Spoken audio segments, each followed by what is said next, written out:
And on the count of three.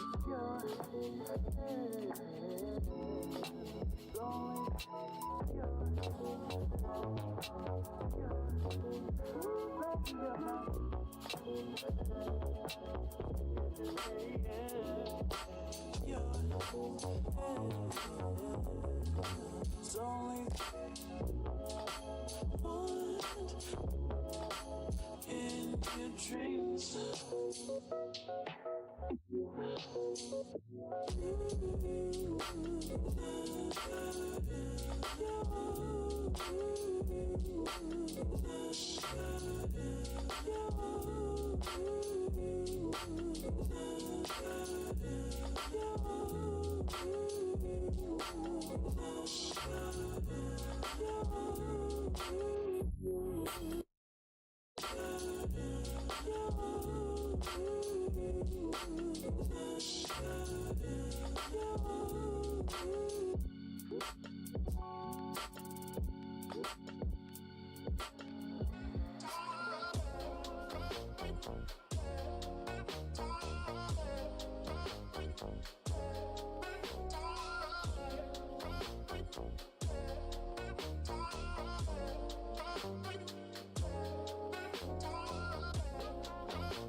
Good morning.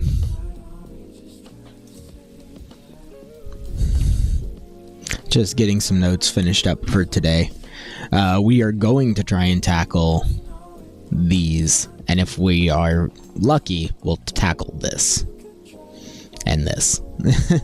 Because this really needs to be done for Steam release, because anytime I update the game, I don't want it to delete your old cards. I'd rather it just, add the new cards in if I add cards after release, which I could see myself doing. This game has a lot of potential for that kind of stuff. But this was an idea me and the girlfriend had on a walk yesterday. Seemed like a good idea, so I'm getting it marked down so that I don't forget it.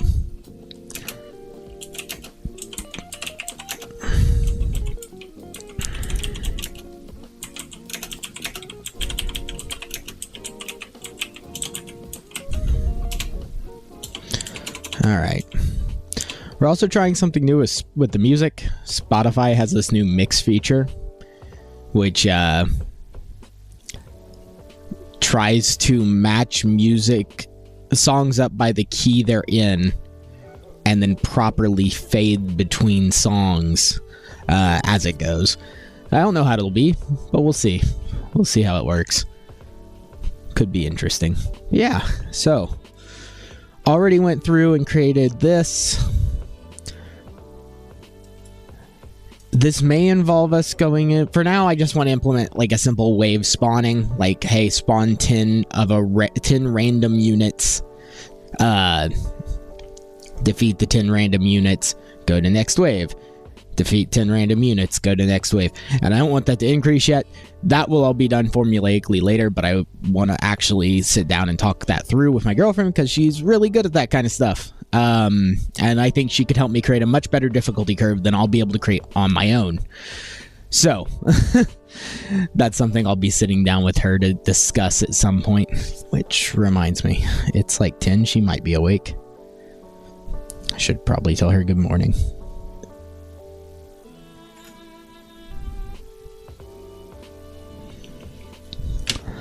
Yeah.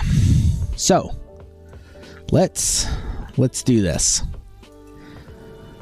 So when game state is game. So let's go to game master, because it manages all of this. And we'll go into game states. Go to definition, game, pregame, dragon. And menu. So we want to add another one called wave start. And we'll add one called wave end. Technically wave end and pregame are kind of going to be treated like the same thing. This is just kind of coding off the cuff. We will go back and clean a lot of things up later. I need to go through and clean up a lot of these using statements, and I have an idea for something I want to build at some point, which is kind of a Gilded Goose core library. So it will be a library we can use for all of our games.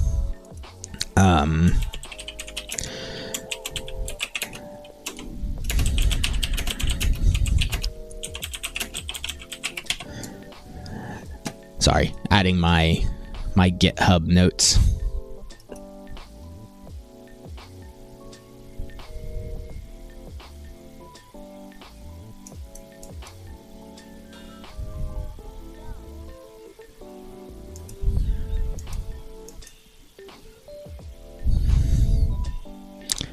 Actually, I think pretty much everything that's in a .vs folder should be ignored.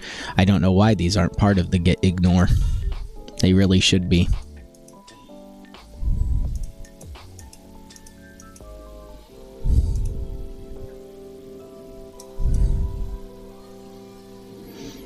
Let's go ahead and see if we can add those. Ignore folder.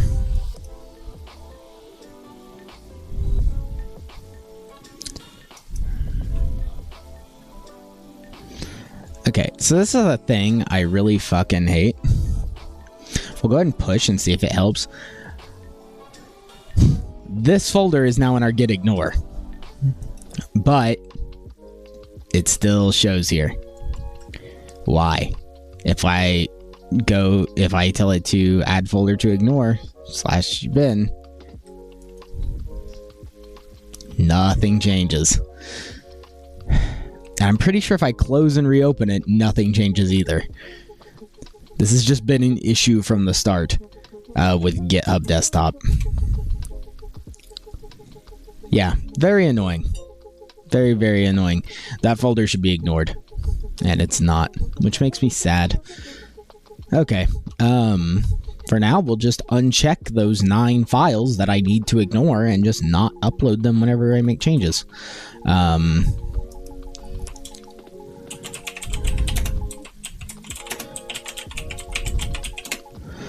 I'm trying to be a good boy and use Git the way I'm supposed to. I had to re-upload the entire project to GitHub on Saturday because we went out and worked. So I needed to get this onto my laptop along with my notes and everything. So I had to go through and set up a new GitHub project for this and actually start doing version control. Makes more sense anyways because Felicia's going to be doing art soon. And it'd be nice if she could just pull the project down at whatever its current state is, because one of my dev rules is that the project is always in a buildable state. So no matter what, I should always be able to run my project every single day at the end of the day. I don't stop coding until the project is at a runnable state, no matter what I've started on. Even if that means just not implementing the thing that I was working on. If I have to just cut out the access to that thing and wire it in another place, that's fine. Excuse me. But it's something I try to stick to. So, when card swap continues, we need to set the game state to wave start. Right. Also, that's not necessary anymore. Yeah. Did some cool updates this weekend, so that's cool.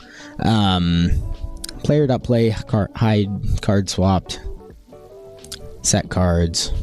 set the game state not to game, but to wave start. And paused as false. Cool. So now, what we'll do is we'll go into level master, and then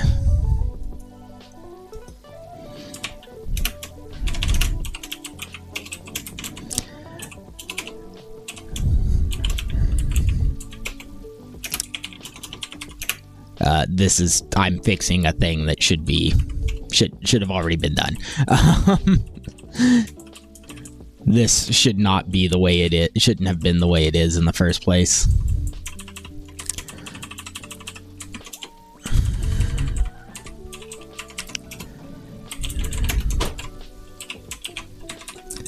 There we go. Basically, that would have allowed if I hadn't just done what I just did, it would have allowed them to hit play.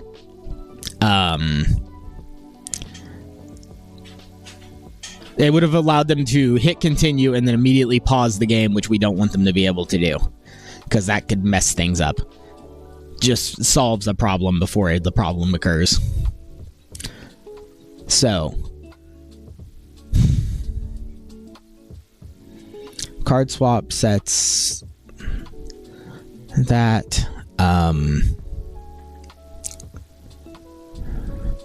We need another state because we need to know when the wave is starting, when it should start, when it's starting, and when it's done, and whenever it's finishing and whenever it's done, because those are all different states that we need access to. Because we should play out the whole animation and then cue whenever the wave ends.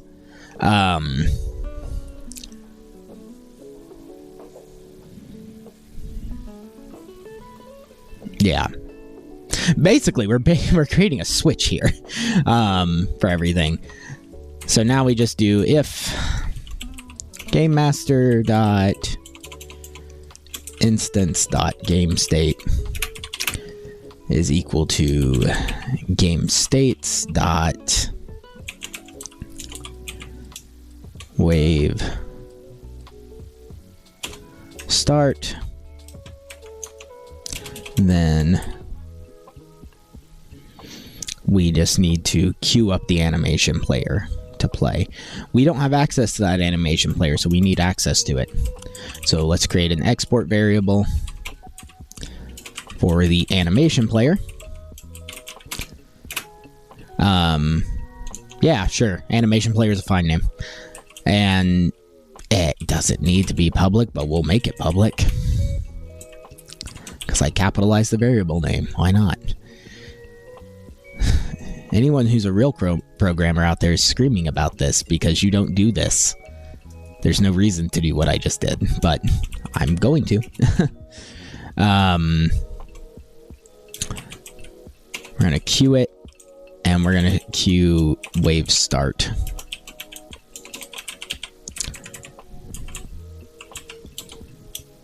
I don't remember what my animations are called. We'll go down to cards. We'll go into card swap because I do one here. Yeah. So it's underscores. Wave underscore start. And then we set the game state again.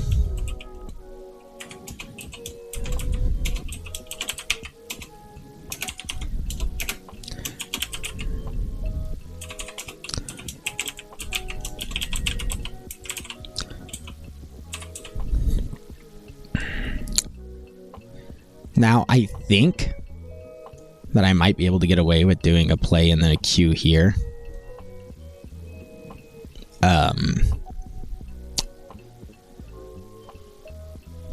And then doing, like, whenever I think I can actually do most of this through the animation controller now that I think about it. Well, yeah, let's go ahead and get rid of this. We'll go ahead over here and we'll just mark that we updated. It's not what I wanted. Double click the file by accident. Yeah, we don't need this animation player either.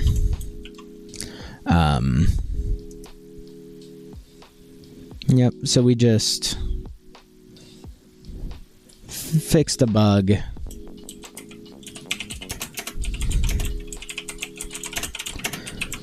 Player to pause.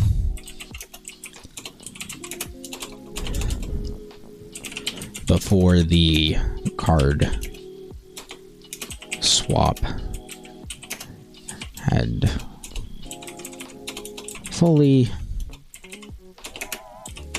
gone away. At some point during this, by the way, I will have a phone call I need to take. It's no big deal. It won't take me very long. It'll be one of those things.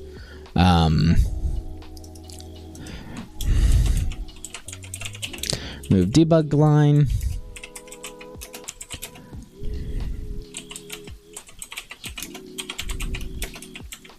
Game state.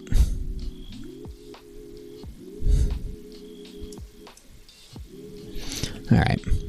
So I think the player that this animation player is referring to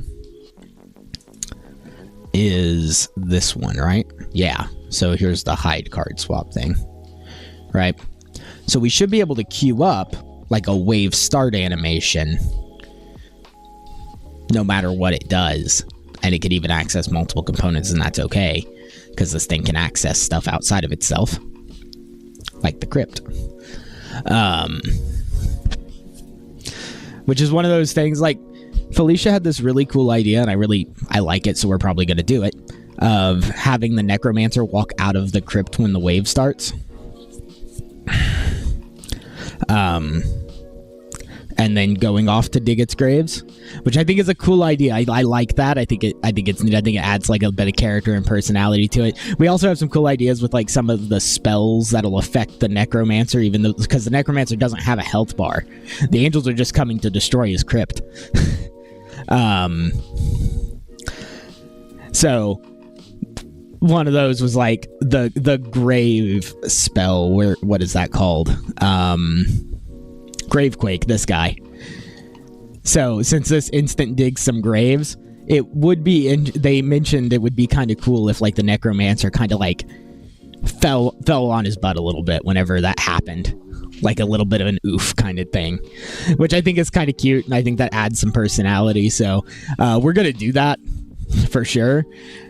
But yeah, this will let me make all of that happen. For now, let's create a label.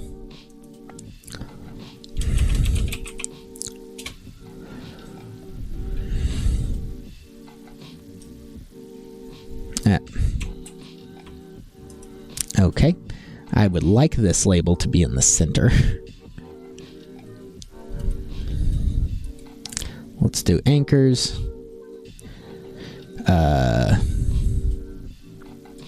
Horizontal, center, wide. Sure, that's fine. We'll say it says wave 1. Our text is over there right now. Won't be for long. And then we'll do... Oh, our theme's not getting applied globally. That's fine. We can just apply it down here, and that's okay. We've created a nice little theme for this, and then we can override the text color if we need to. Because I think red is a better color for this. So let's do that. Let's grab like a... Actually, I use a red in the pause screen, don't I? Where is that? Let's go ahead and grab that red.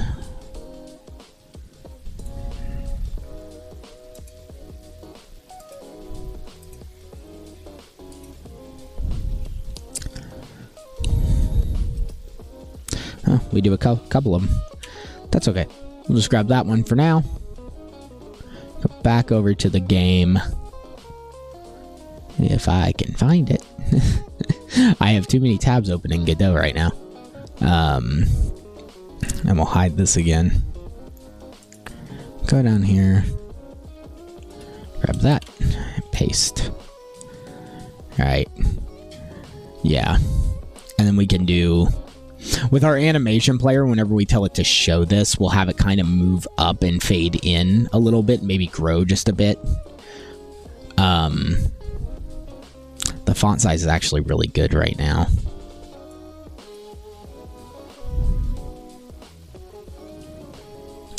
I do want a shadow on it, but let's see if I go click. If I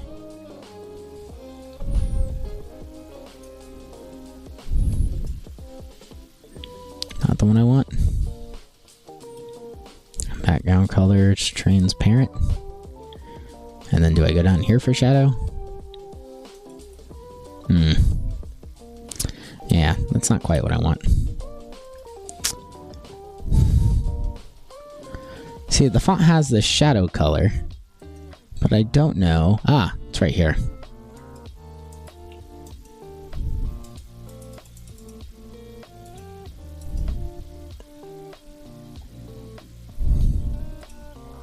And then we'll drop this down to like 0.7.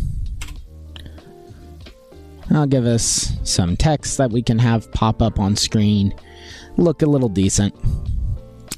We can have this wired into a variable that, like, whenever it increments, it'll change this.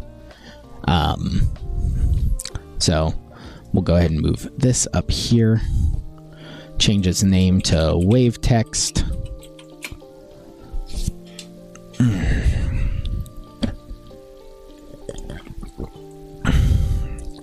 Coffee's getting low and cold. Go over into... Oh. Huh. So when I save it, do I update? Yeah. I wonder what it diff contains. Oh, it's line ending changes.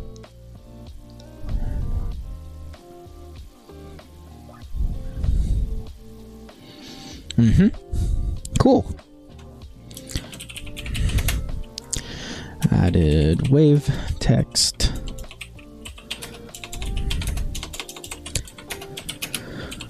To game scene. I'm going to step away here shortly and go grab some coffee.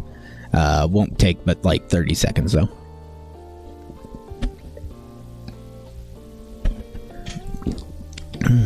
Be right back.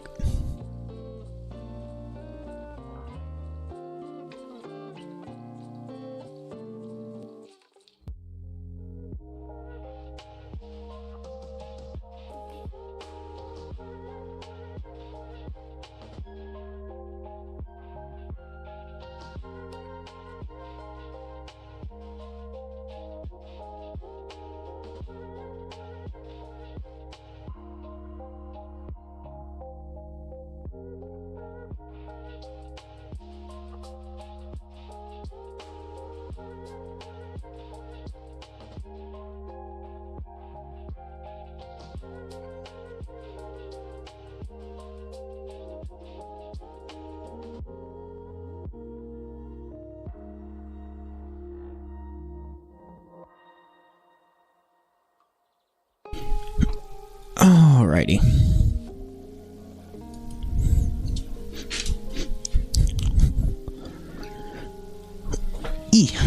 There we go. Alright, so the animation player, we're gonna go ahead and hide for the cards. We need a new animation called show underscore, excuse me, wave start. All right. Now, what I'm thinking is that we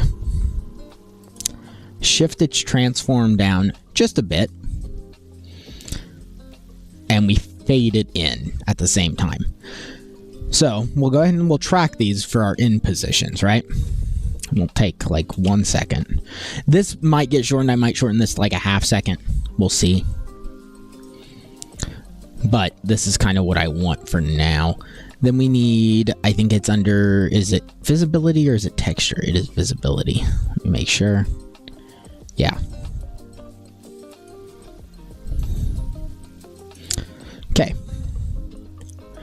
Now we know what we want this to be, but down here, I think I want it to be down let's go. If we're at like we're about 350. We'll shift up 5 pixels and go 355. Oh, I typed it too. There we go.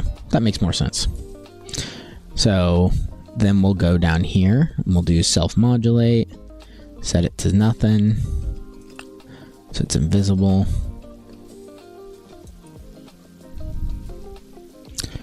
And then we can have it fade out.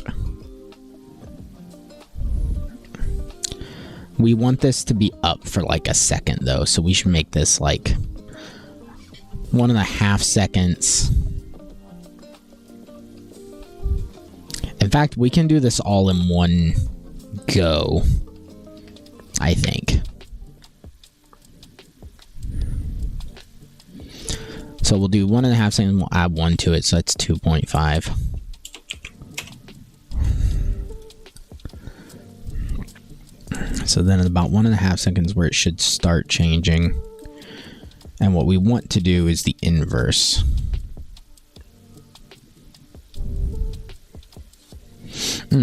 No, we just want to go to 2. Right? No. 2.5. Yes. Yes.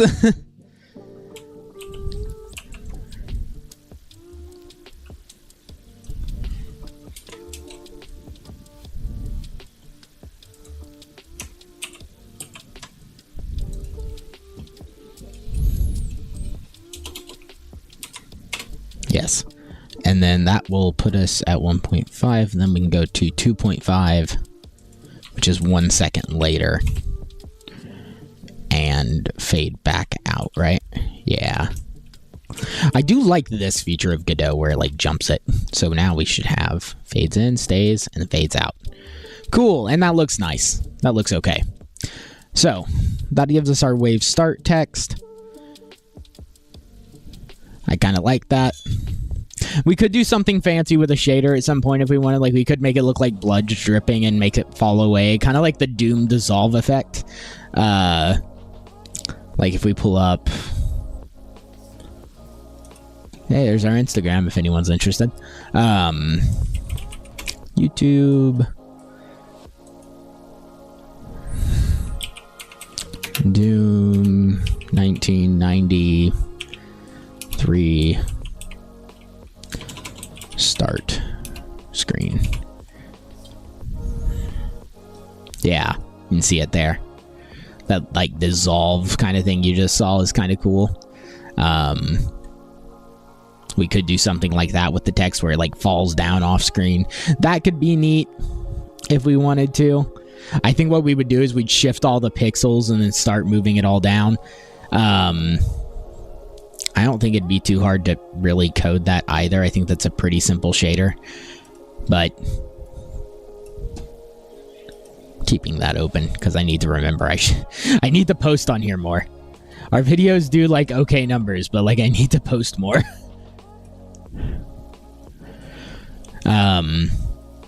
Yeah, so we've got this text. We can cue that in here, so we could do like this. Show underscore wave start. And we just do a cue instead of a play.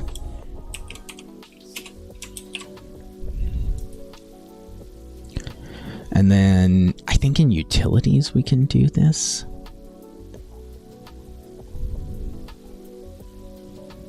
I don't know that we have access to utilities because utilities isn't on a node. It is implementing the singleton pattern, but it's doing this for a different reason. I also need to run some tests with this because I don't know that like if this does what I think it does. I think it does what I think it does.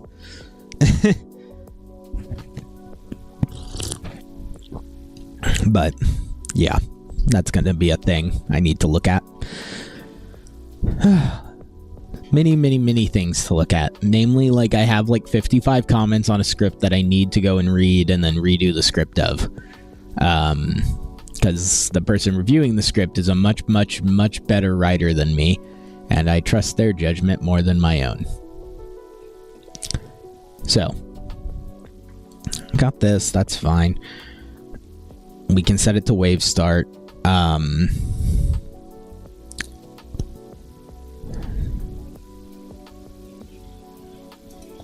I can do like a public void start game script here, which can then trigger the waves to spawn and everything to calculate. So let's go into the spawn manager for the enemy, right? Yeah. Right now, our spawn timer looks like this. This is not good. It's not what we want. We want this to work differently. I even put a note in here for the thing I just wrote down in my notes. That this should map out to a power level at some point. They don't yet. Going to go ahead and get my notes in. I do a lot of commits. Sorry, not sorry.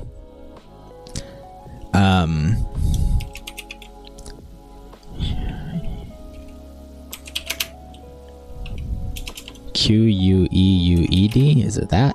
Yeah.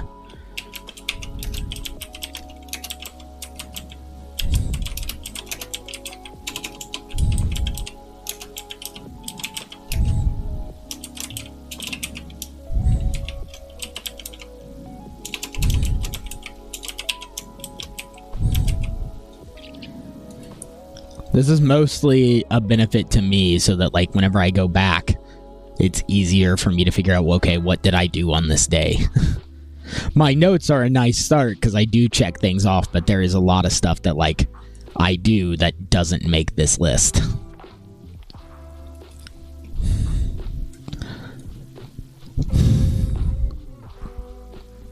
That's fine. That's supposed to be there. Okay. Enemies gets populated.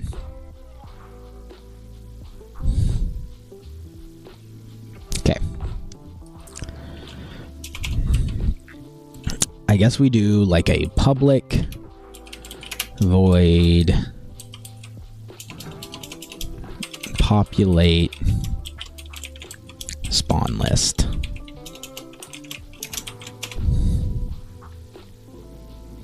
And then we can do up here, we do a private read-only list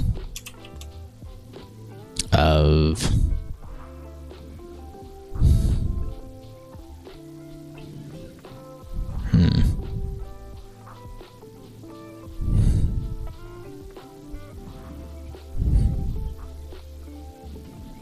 Yeah, these need to become a more complex object for what they are, because they are entities. But I need like metadata on all of these. I think is what this is boiling down to. Like I need metadata for every angel so that I know what their power level and all that is every time that we load them.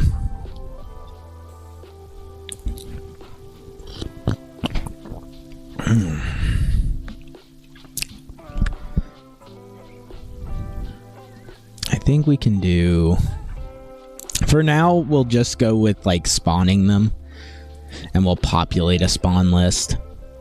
The spawn list needs to be a list of... I guess we'll do enemy types. We'll call it 2 spawn. Technically, it shouldn't be a list, actually. It should be a queue.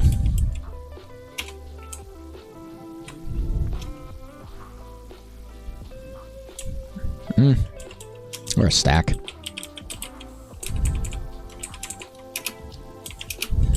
I think we can just populate it this way, or do this. Yeah. Alright.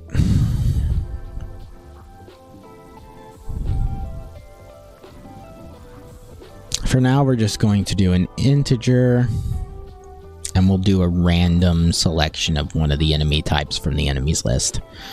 So, for int I is equal to, we'll say 5. I is less than,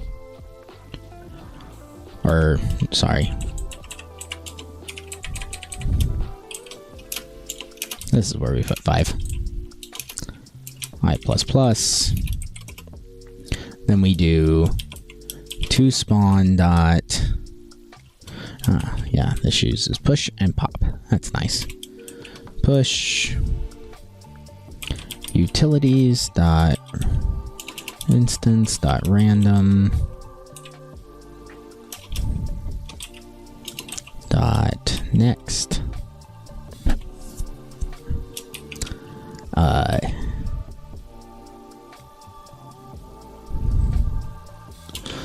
dot random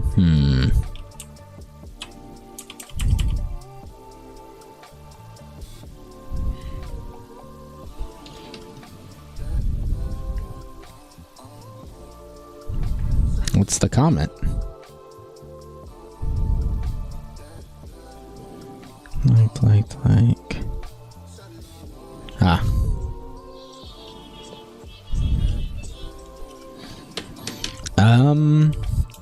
I think we just do dot next and then do the count enemies dot count.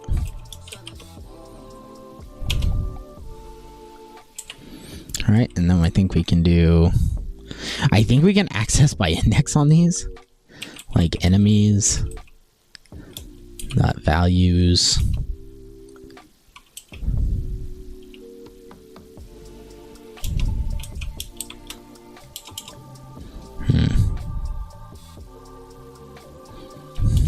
Oh, no, I don't want the values, I want the keys.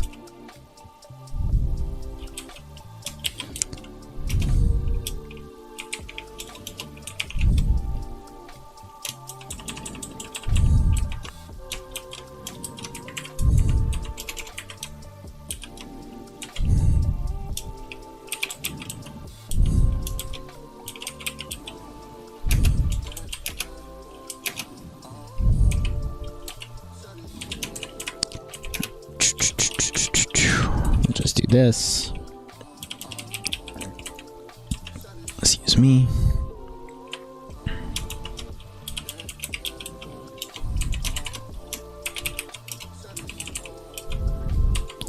We do that, and then I think that's fine. Whenever it's called, we can do this.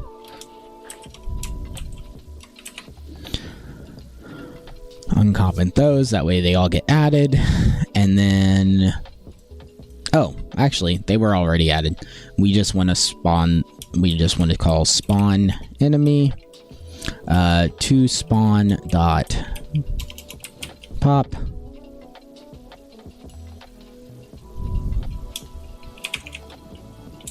And then we need to check if the spawn timer is public. Oh no, we just create it here. Well, we shouldn't do that, but private timer spawn timer, and then we'll delete this. That's better, because now we can go spawn timer dot stop. It's complaining because it says I can simplify it. It really doesn't simplify it. It just makes it longer. And then if toSpawn dot count is equal to 0, then spawn timer dot stop.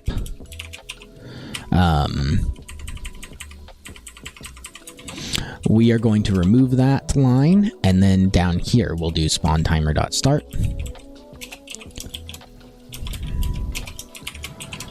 Right? And then we can have our level master call enemy spawn manager dot instance dot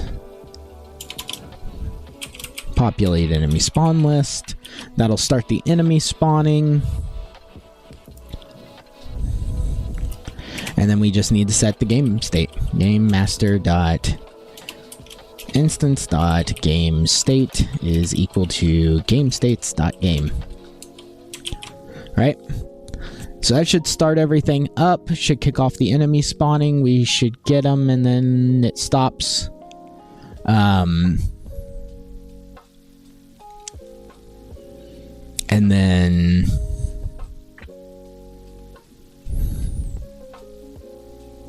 I guess what we'll do is we'll check enemies, because enemies is the list to get added to.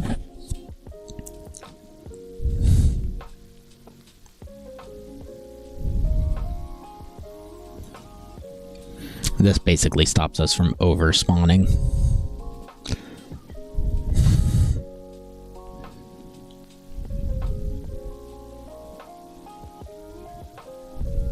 Enemies count.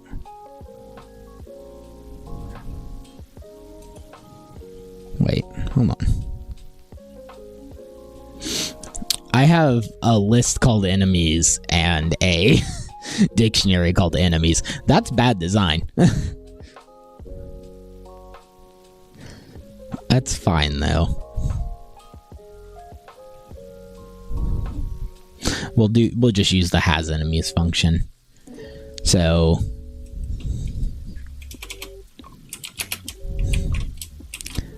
enemy spawn manager dot instance dot has enemies. We'll do this. We'll go for a not on that. And then we'll do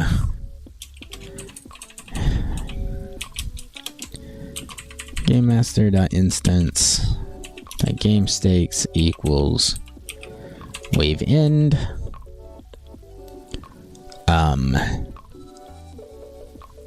And then I guess we do want the animation player, because we do want to show that it's wave ended. We need to keep track of the wave count, so public int wave get set. It's equal to 1.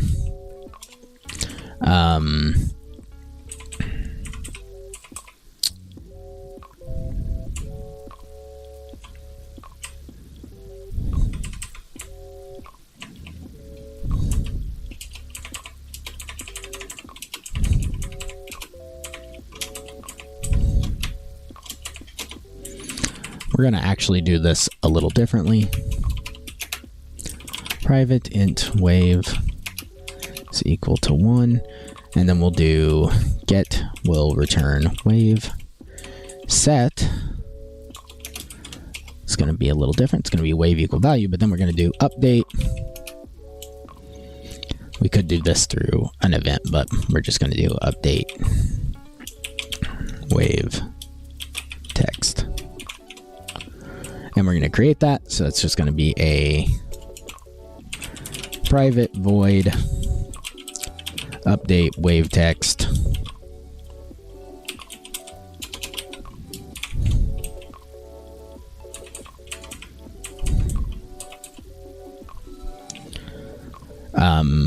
For now, we're going to need access to the label. We're going to do an export variable for that.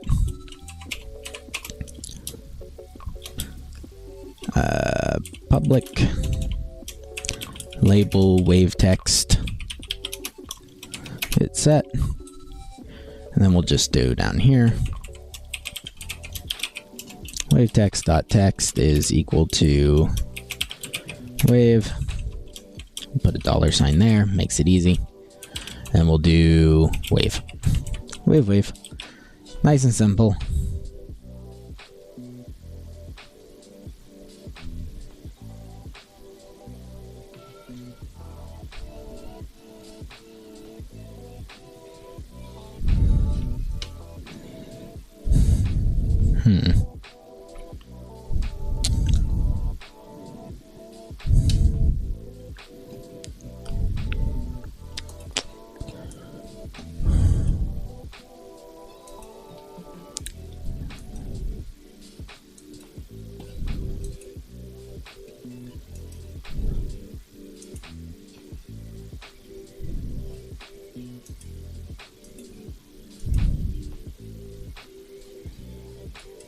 Huh.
Okay, sorry.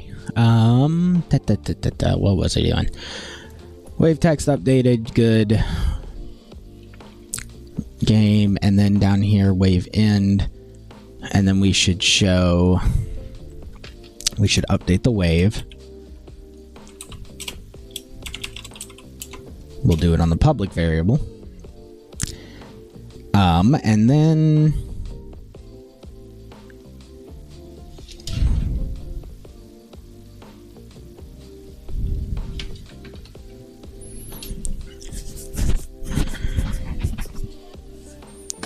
I should also just share these too.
Okay.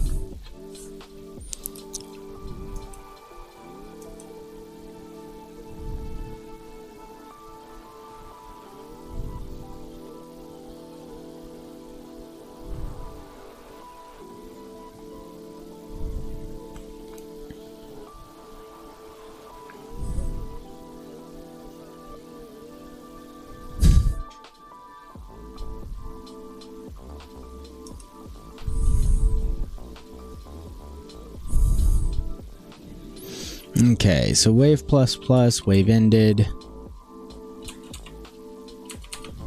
Then we need to play the wave ended animation. We'll put this in like a stop game. Public void stop game. We'll do this stuff here. We'll just call stop game. And then we'll do all that down here. So, wave ended.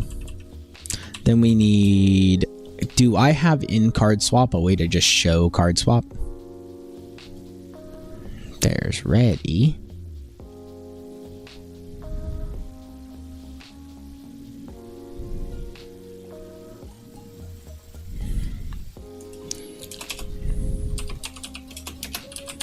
Public void show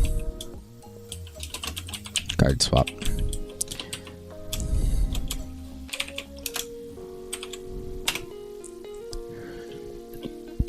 Which should just be player dot play. And then I think it's the same thing, it's just show instead of hide. Card swap. And then over here, we just do card swap dot instance. Dot show card swap. I think that the game state has to be something else here.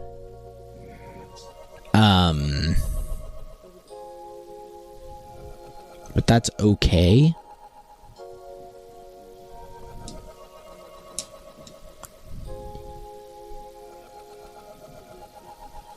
So we can, I think, set this to pregame. And I think that's fine. I wound up not needing these wave state stuff. But that's not a big deal. Yeah.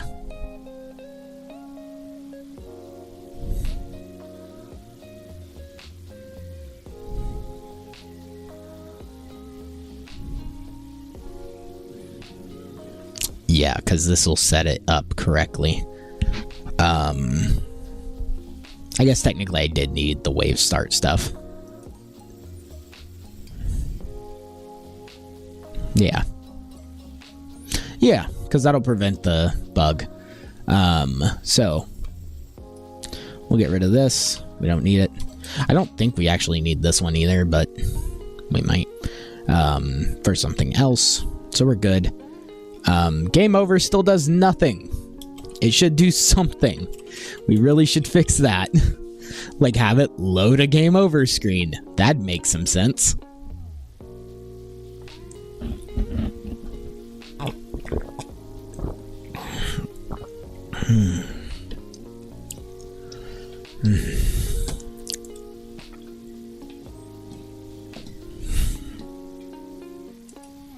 We should also get Discord open.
Sorry, give me just a second. I'm looking at some stuff.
Oh, excuse me.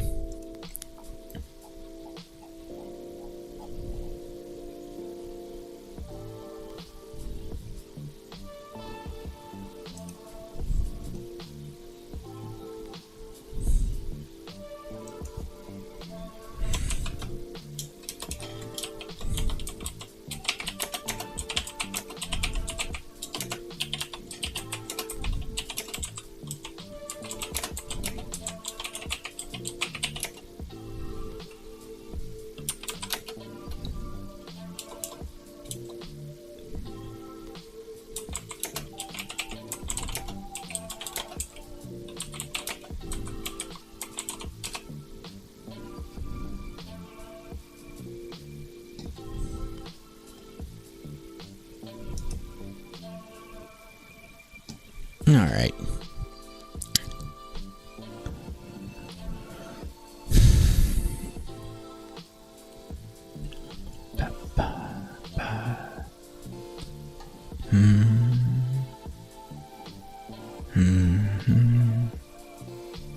This should also load the resources in Resource Manager.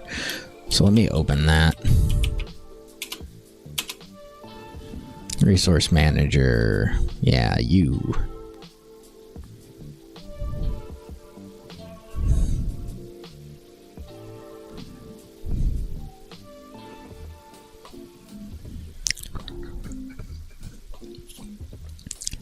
So I guess, yeah, we'll do that in Game Master. Let's go ahead and upload those changes we've just finished making all over the place. Those are just the course.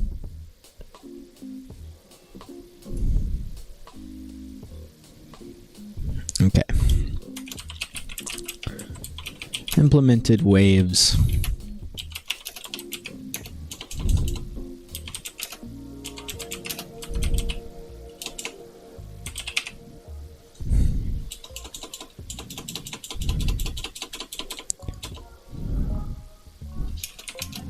Tag this as pre-test because we haven't tested anything yet.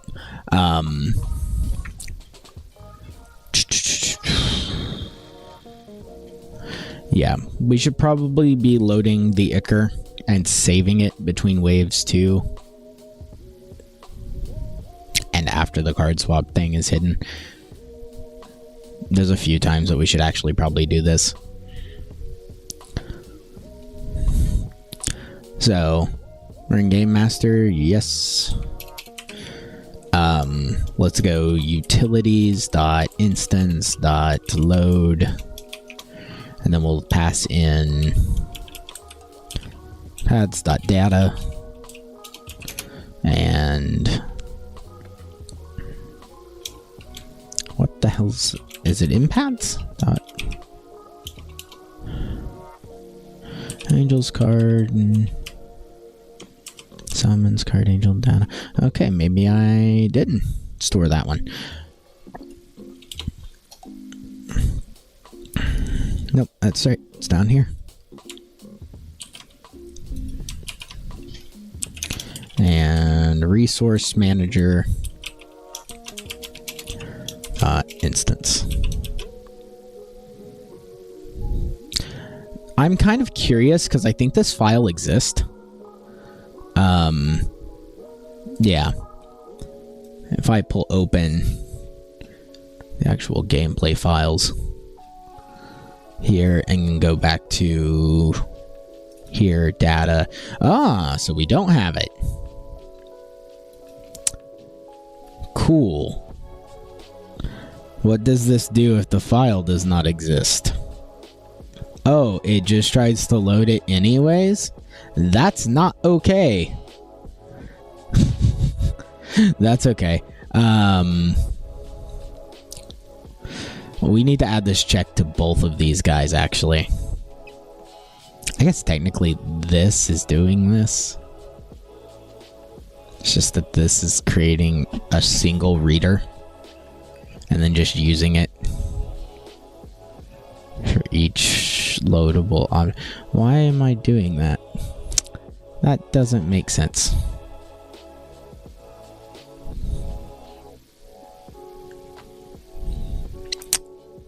Yeah, that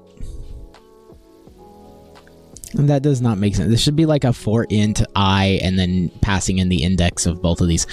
This is broken, is what that boils down to. This does not work as intended. I haven't tested this at all.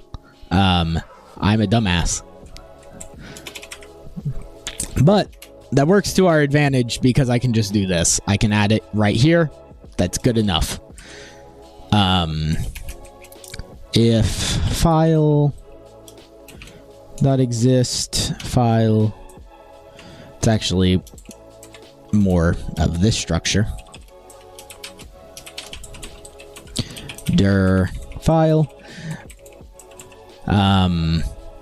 Yeah, we passed the extension in with it, so that's fine. Then return. Basically what we're saying is if the file isn't real or isn't there, don't move further because it'll crash. Now, let's fix this, because this should be for int I is equal to 0, I is less than files length, I plus plus, like that. And then we just call the other load method using dir files I and loadables I.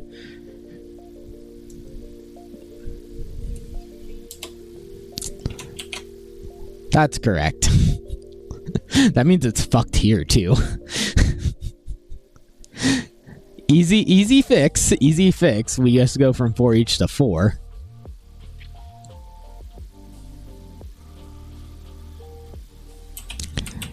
On this outside one, and then we just do int I is equal to 0, I is less than files. Yeah. Files.length I plus plus, and then we just do files I. Technically, we should also do this for the other one.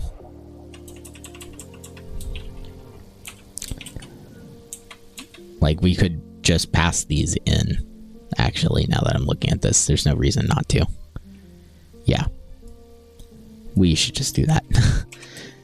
Save dir files I savables I.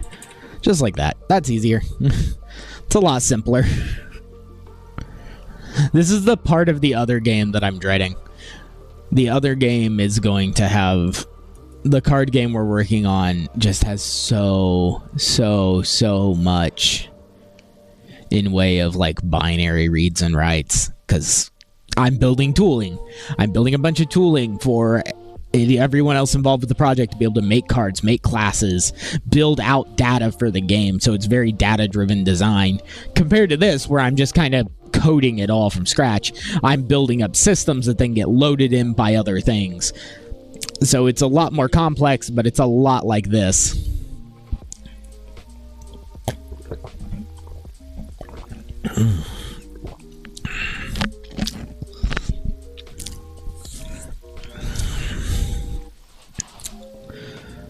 So yeah, that's a thing. Yep, that should do it.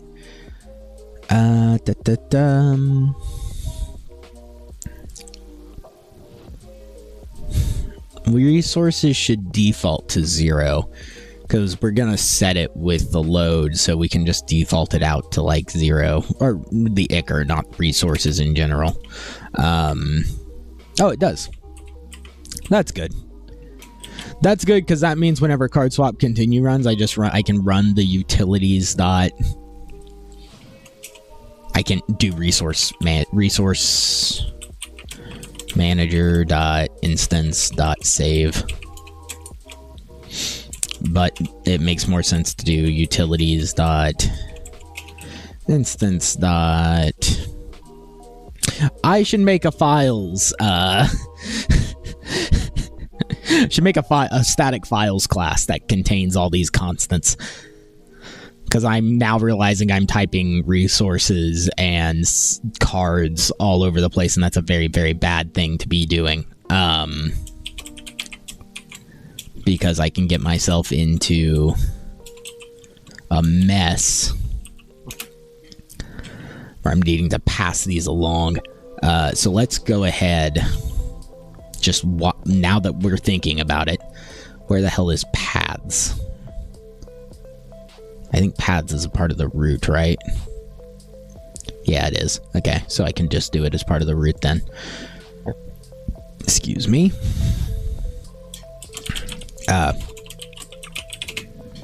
Files.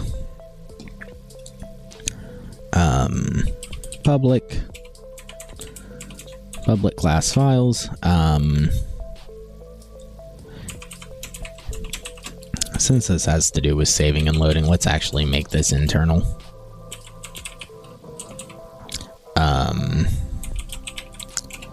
Internal static string.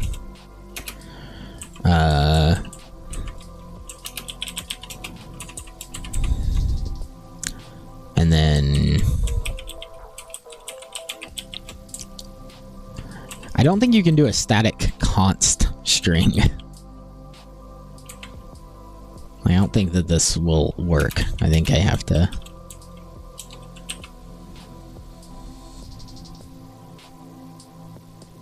The constant resources cannot be marked static, so like if I did this, but then it would break. Oh. Okay, consts must. Okay, that makes kind of sense. We'll do resources.dat. We're gonna duplicate this a couple times because we have a cards file too. Right. So we can go into card swap now, and we've got files.resources and then resource manager.instance. Right. Now we can just like save off the resources if we need to. And since this is like one integer getting written to a file, I'm very much not concerned.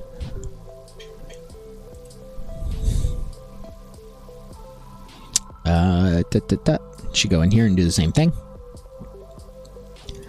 So files dot resources, and then same thing down here, but we'll also do cards. There's no really getting away from the instance thing. I guess technically I could build like a dictionary that mapped these file names to their instance. And I could just create like a singleton class and then pass it in there. And then it just takes in the path in the file, but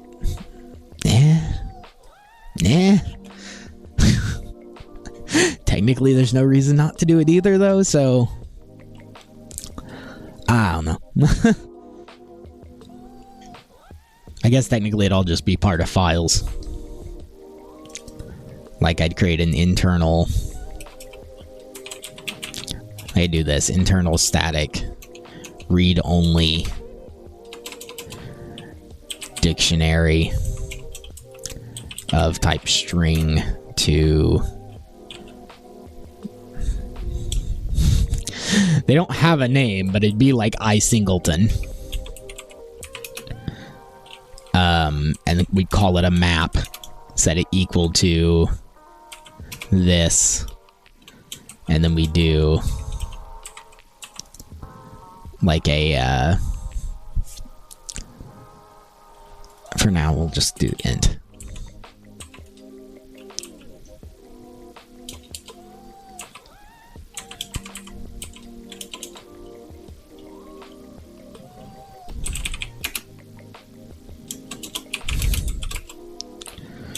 Right. Yeah, I guess. Dictionaries have a weird way of defining them. And then we do resources 0, and then cards 1, so on and so forth.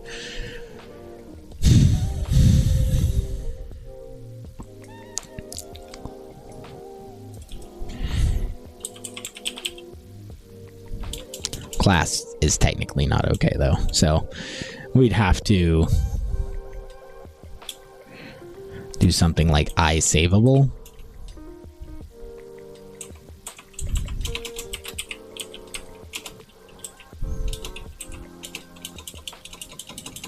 It's not resources, it's resource manager dot instance. Technically this is right because it is the correct thing we're getting, but yeah. And then we do card manager, card book dot instance, I think. So on and so forth. So then we just have this do the mapping.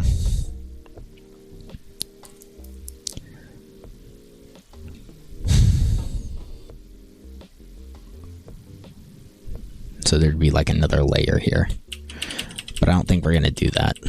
I think we're just going to stick with these for now. And in the very, very big project where I have a lot of this going on, that's a good idea to maintain. Like I should do that eventually. Eventually would be a good idea.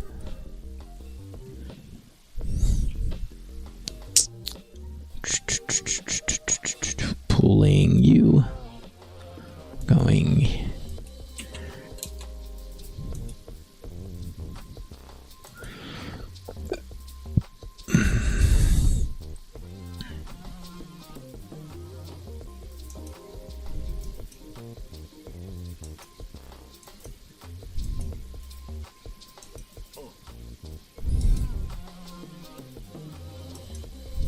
What are my options here?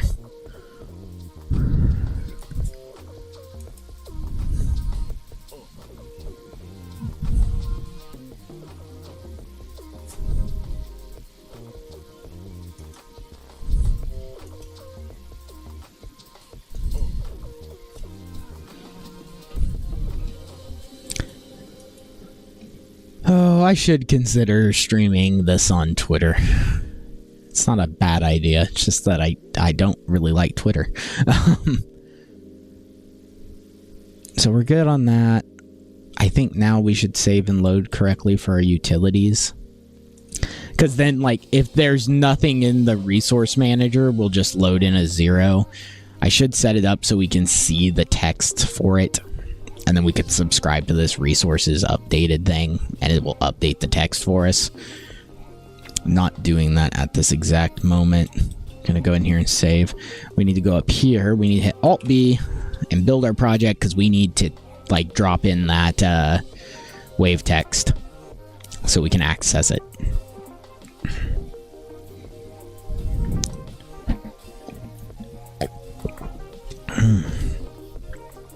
It's surprising for the thing that manages the whole game. It doesn't really access a whole lot here.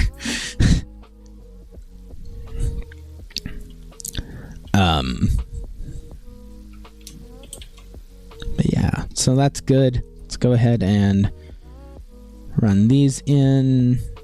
That's interesting. Pretty sure you should be ignored too. Let's see. Now, what did we do? We modified this one to add in... This is just where we rebuilt things and then added in the other animation.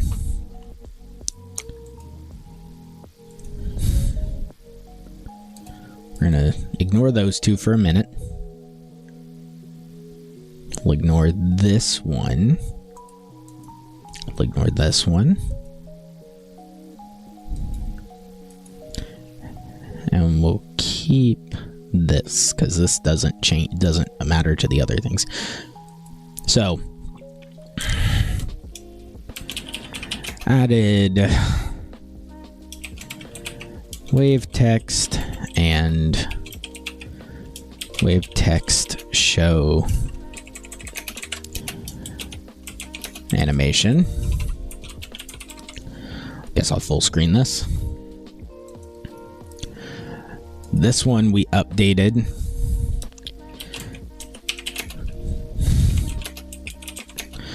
When saving and loading multiple files.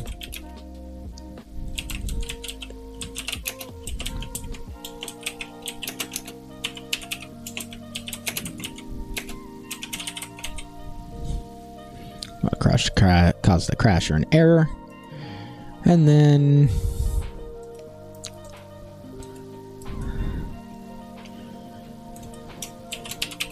created a static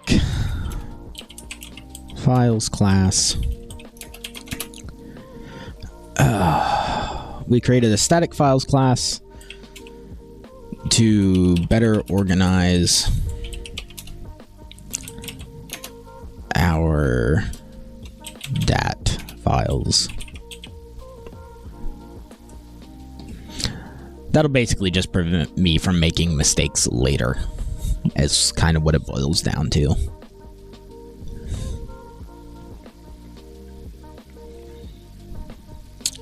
Now, in the game UI, if I go over to game UI, health bar, and then we have this Icker and the Icker label. Neither of these do anything. They should. So let's add not a child. We're gonna add a script to this.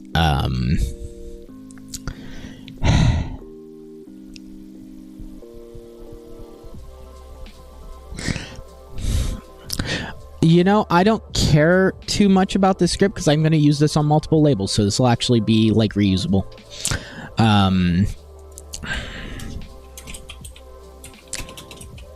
I spelt it Icker. I think it's actually misspelt with a CH. Doesn't matter too much. Actually, it will for the code because it will bother me not knowing. This is cool. This is a Godot shader cheat sheet. Kind of neat. Kind of explains all the different things. Is it Icker? Icker.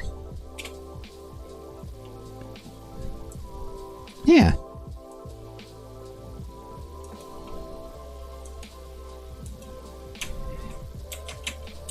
Hold on. Holding on to Icker Holdings Limited Market. Okay. Not what I expected. It is CH though. Cool. I spelled it right the first time. In everything but this.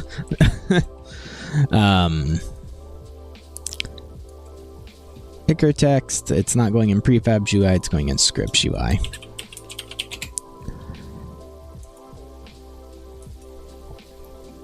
Excuse me.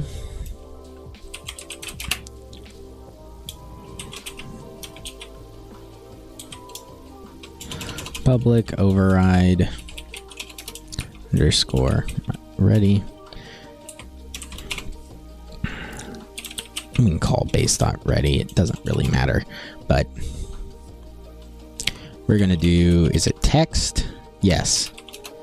Text is equal to resource manager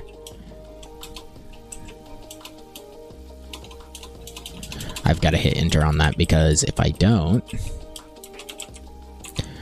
it doesn't add our using statement. Dot instance dot ichor and then dot toString, and then we'll do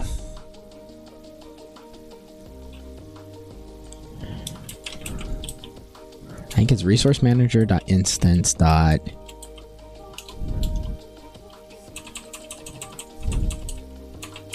resources updated plus equals instance dot instance resource updated, and then we do the same thing.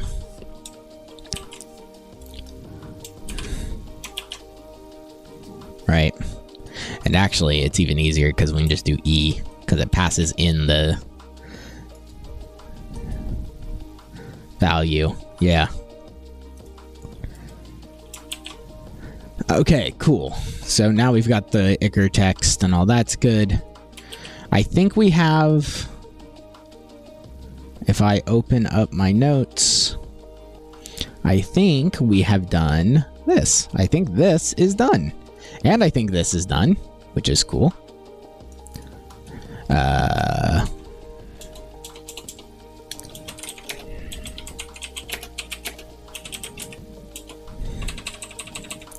For testing, we'll raise this rate, but it should be happen only on occasion. It should be a rare thing.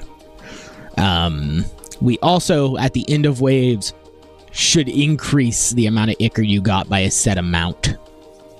And we could use like an ichor reward variable or something.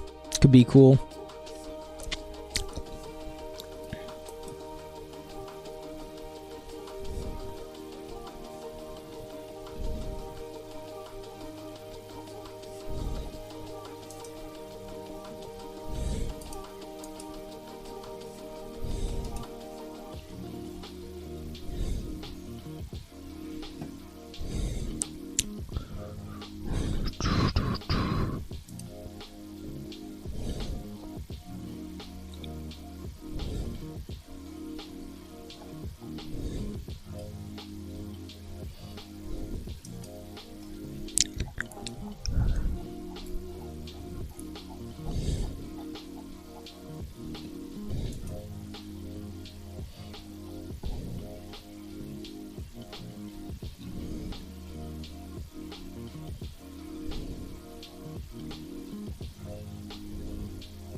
I question how I end up part of some of the discords I am a part of.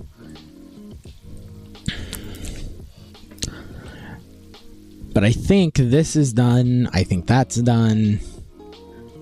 These should be easy to do. We just need to create an ichor pickup. And this is even easier because we're just adding to the ichor and then saving it. So let's go ahead and do that real quick. We'll go into level master to do it because it's pretty easy to do it there. We'll just do it as part of stop game here. We'll do resource manager. God damn it. Wrong resource manager.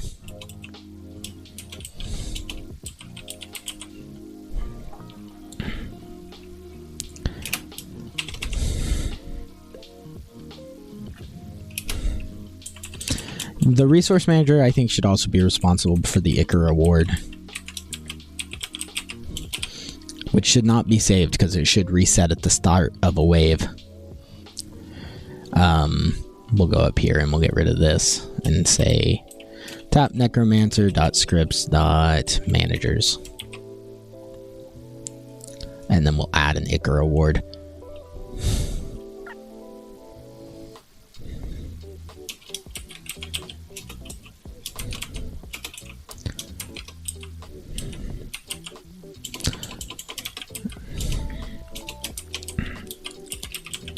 Increase Icar award. Okay, so now we just need to go in here and add that. Should check this. Did I do a thing? I did do a thing.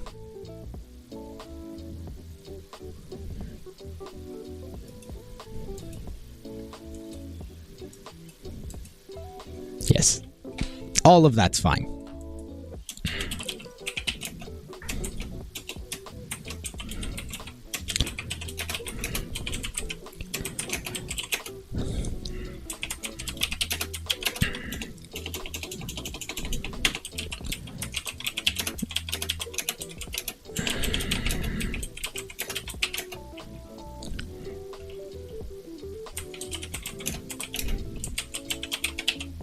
There we go. So we can do that. And then this guy is the one we're working on right now. But we'll add that along with the resource manager update. So we're going to go ahead and peak definition on this. We're going to scroll.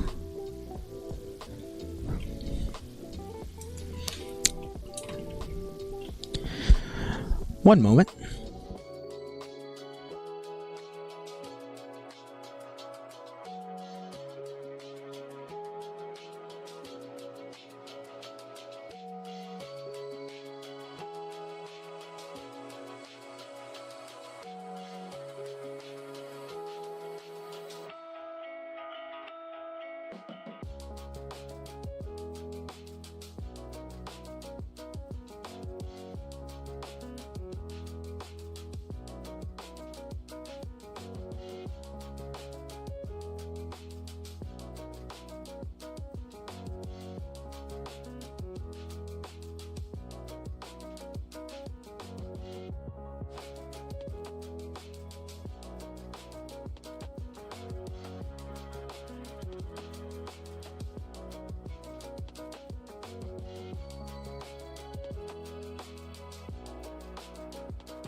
Sorry about that.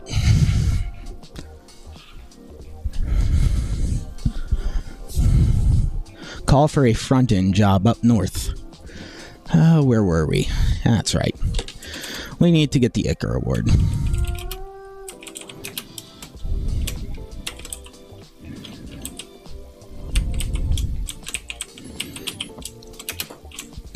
This will be a get only, by the way. So we will just return a private Icar Award.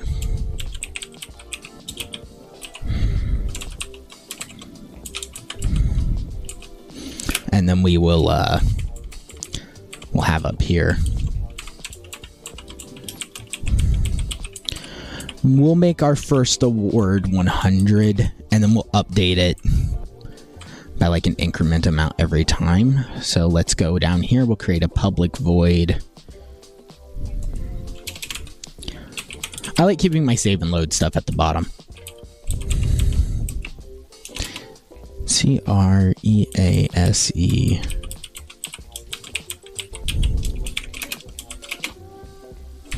Gotta actually void it.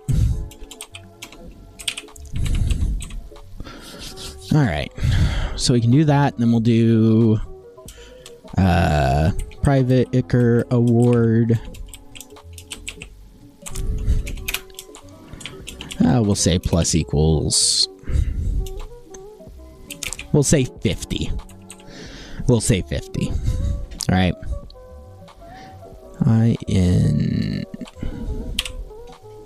There we go. All right. So now we've got the Icar Award between games, which means we can check off this. That's cool. We should probably test some of this and make sure it works. So let's try it. Let's see what happens. It should also just do a random... Yeah, okay.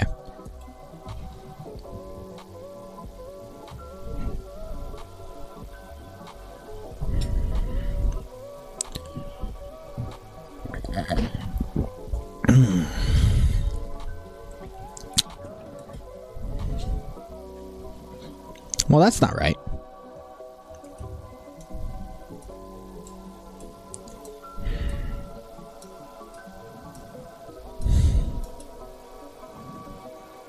That's also not right. Yep, one sec.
Okay.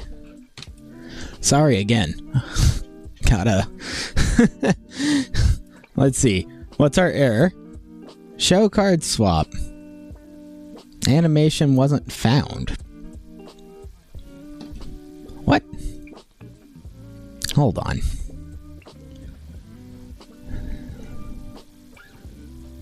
Someone...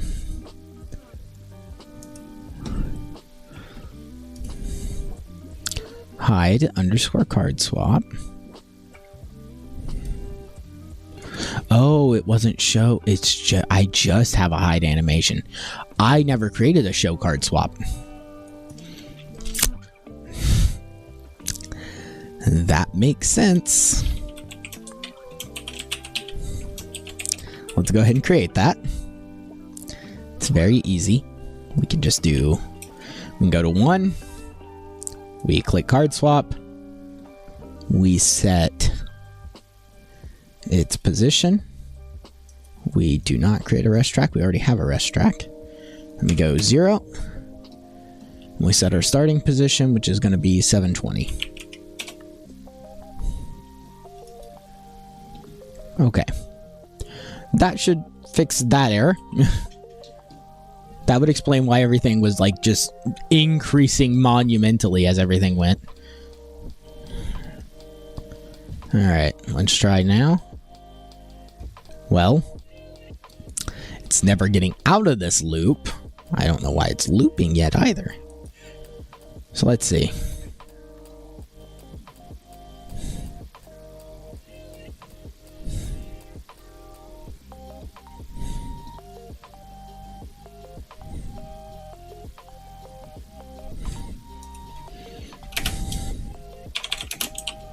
GameMaster.instance.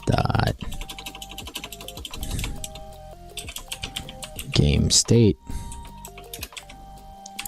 equals GameMaster dot, oh, sorry, not GameMaster, Game states dot game. And then we've got down here where we set it to pregame. So that's fine. That should work there.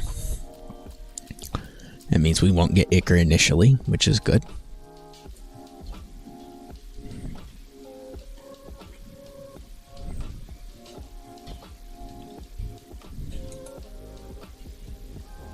Okay. That's correct, at least.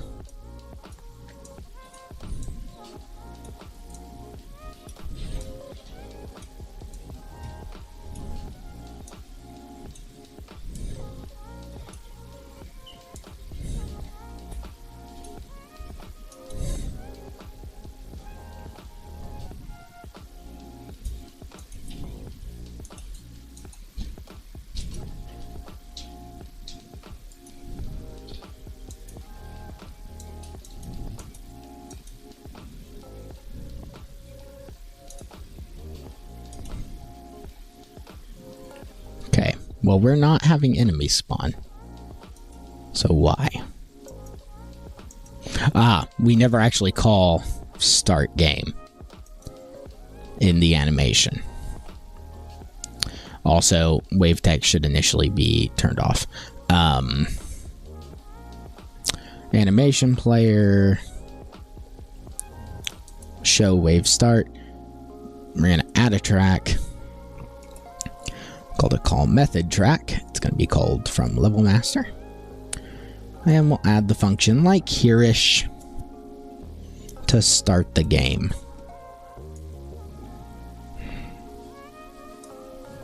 We'll start it as soon as we start fading out. And I think that'll do it. You may have noticed our savings working because we have a ludicrous amount of Icar.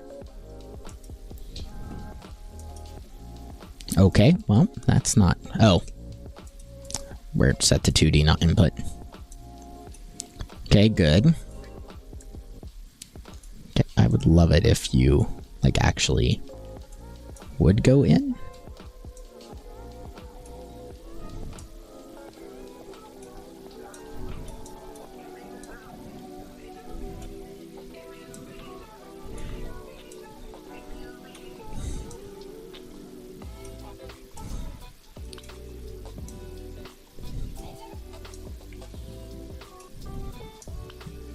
Okay, it's hard to tell if the card is going to get added or not, which is very annoying right now.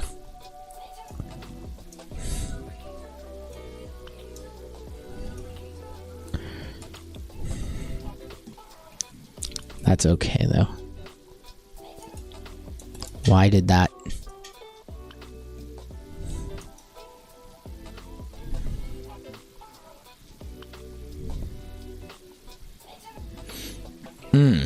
Has enemies should be checking the and to spawn. It should check both.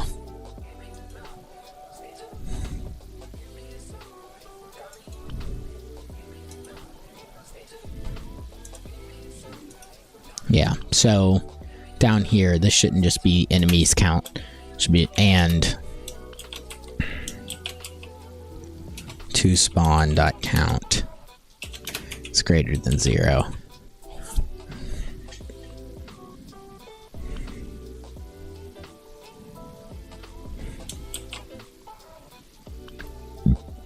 Excuse me.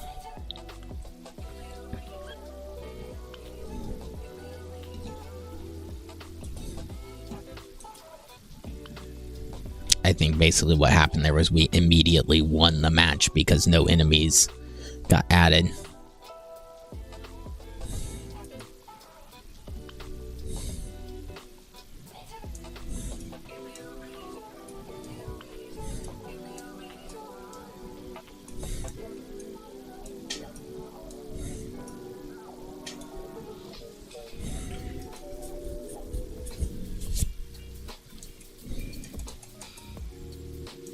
Okay.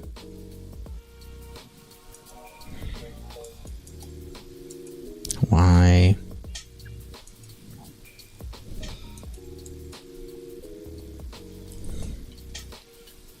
We're still not spawning any.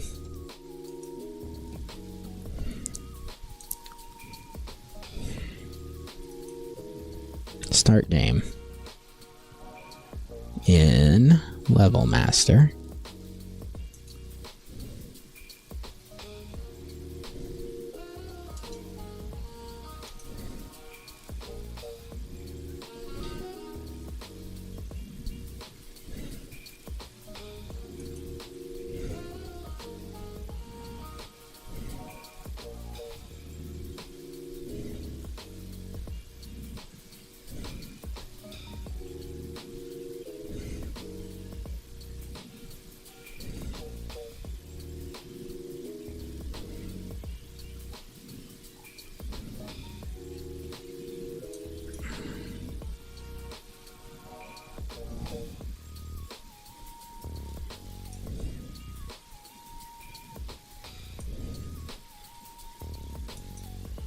Okay, so I did check out the card catalog this weekend.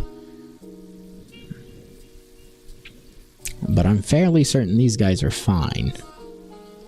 Also, if I set all of these to expand, it does something interesting. But... different thing. Yeah.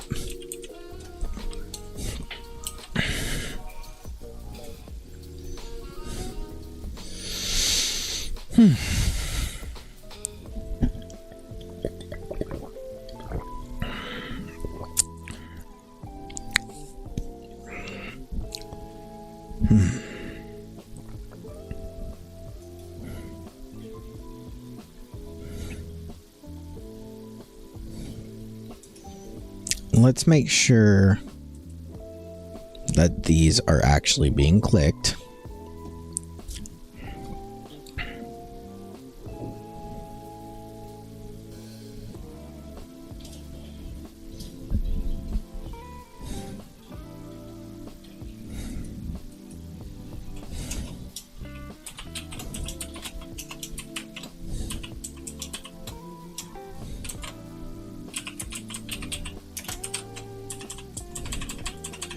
We can just do card model.name.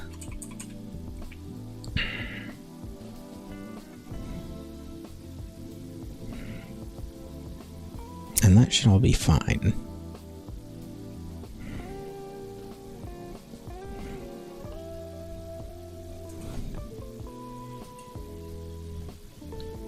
So now we're going to spend the next hour in debug. Why doesn't the system work? Okay. why are we not getting the card swap immediately?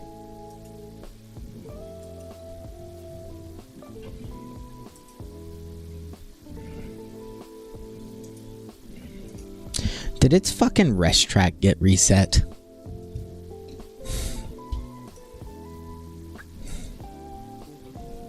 Like if I go down here and I go to reset.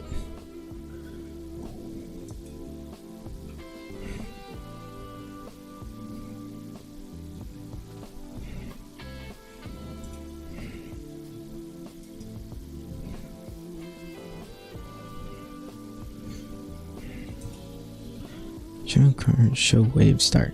This should also start off as visible.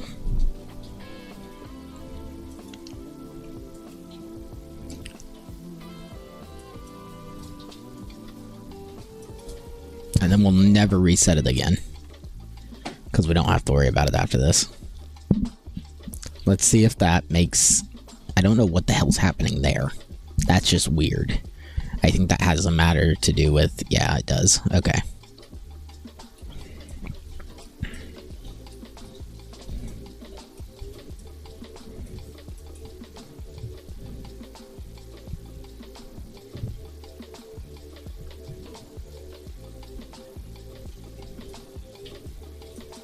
It is not fading out.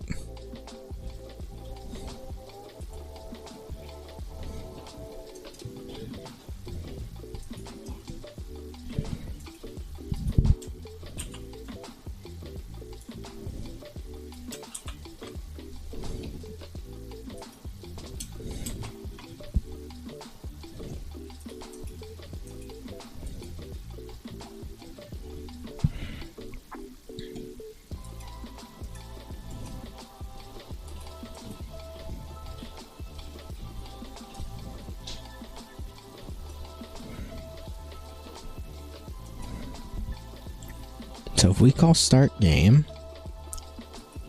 what are we doing? We populate the spawn list, which starts the spawn timer.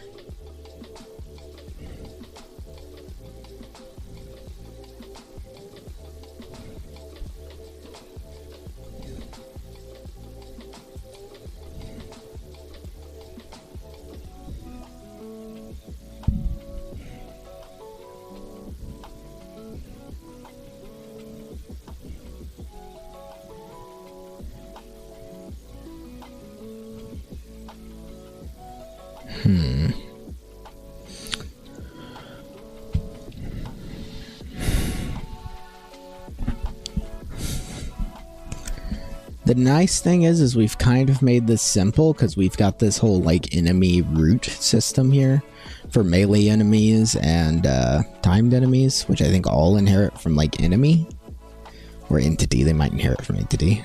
Yeah, entities. So on their despawn, we can do this.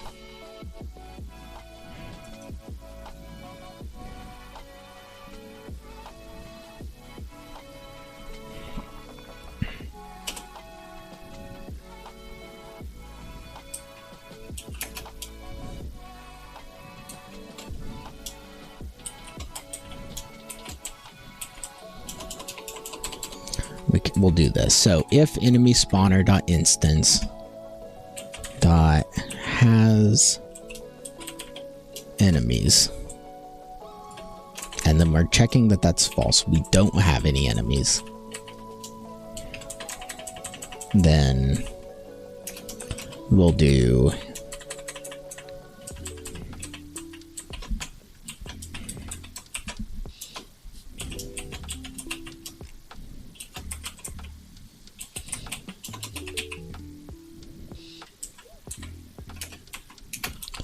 equals true, right? So wave finished is true, and then we'll go into the enemy spawn manager, create a public bool wave finished.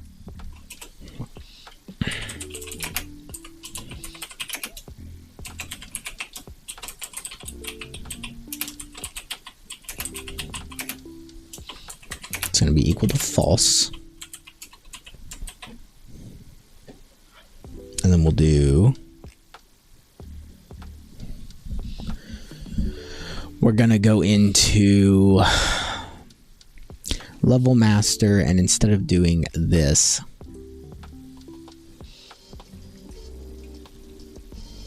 we're gonna do enemy spawn manager dot instance dot wave finished.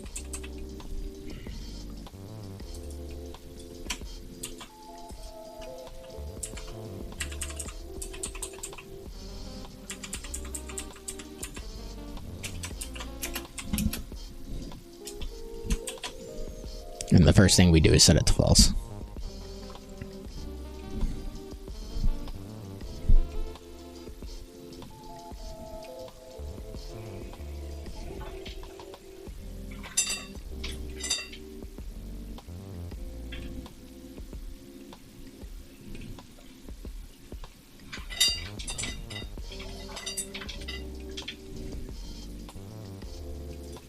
Okay.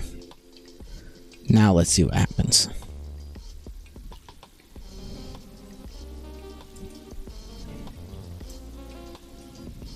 Still showing that by default. That's wrong, but whatever.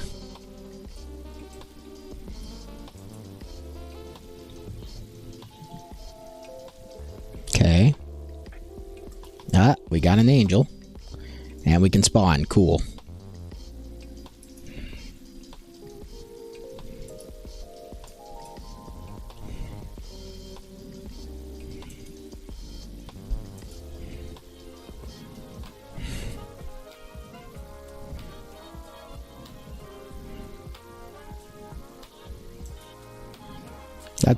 That's not getting close enough.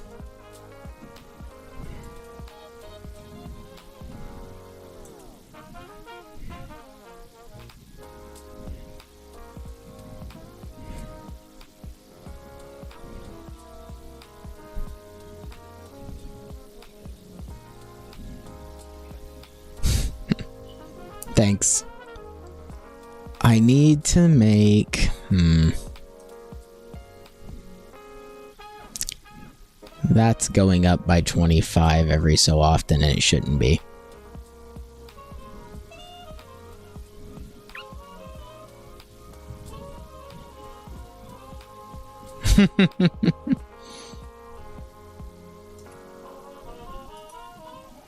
On the plus side, I'm managing to kill things fast enough that I beat the game. And does this work yet? No. So I can't buy stuff yet. Don't know why. So. But this worked. Which I didn't mean to click. So this works. And this works.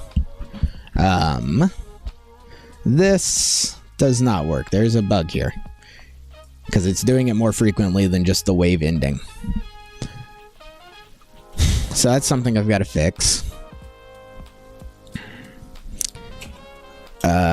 Fix targeting bug. I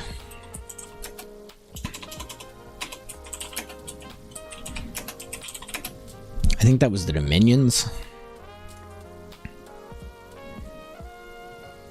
Yeah.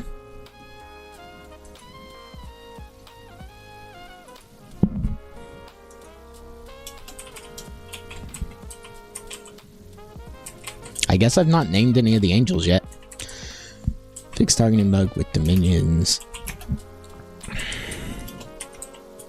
And Knights.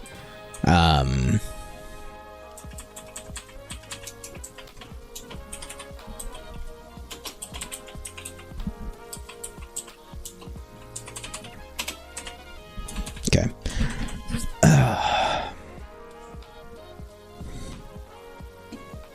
Okay, let's figure out why we're getting Ichor. More than we should. And we should implement some sort of like wave-ended kind of animation of some kind. They shouldn't just like abruptly start bringing up the card swap.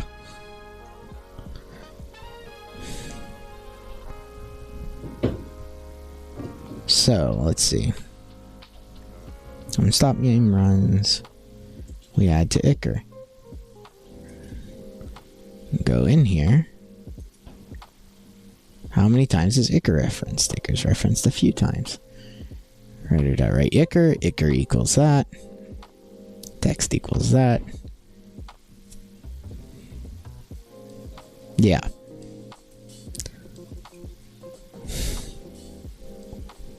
So why does it look like every few seconds then it's getting like 25 added to it?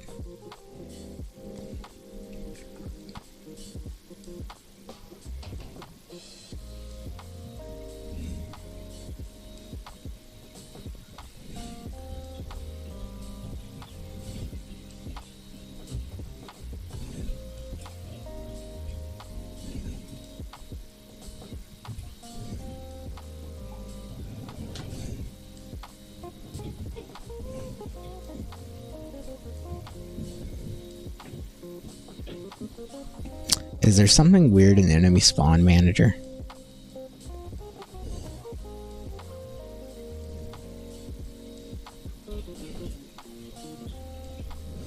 No.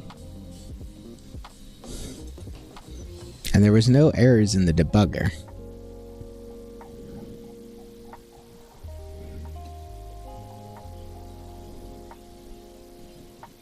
Yeah. If I hit continue. If I hit continue, nothing happens. That's interesting.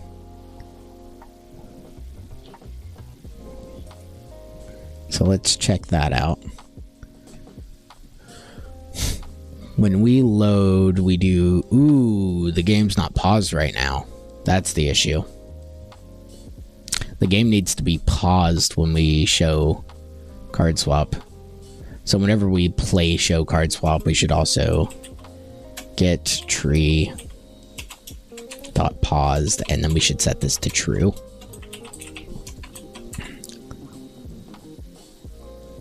Right. And then we should do...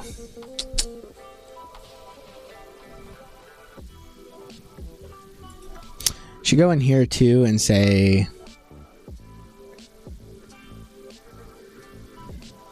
Yeah, I don't know what this is about.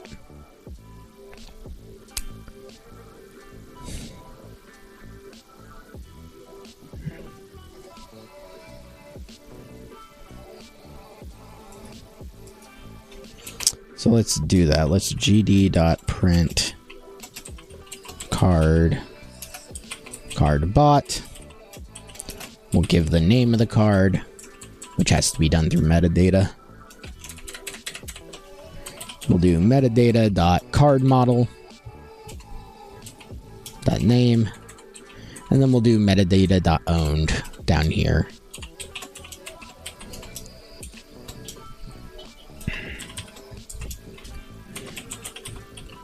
Owned.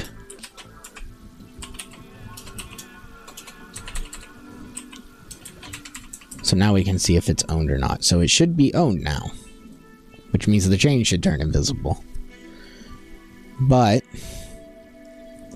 it's not, and I don't know why.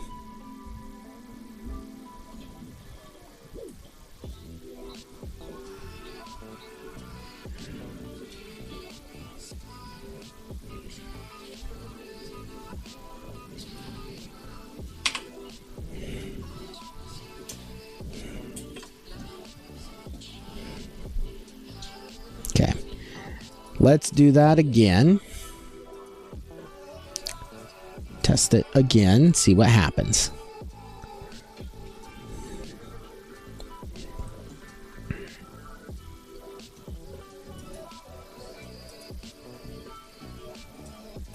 Still need to fix that.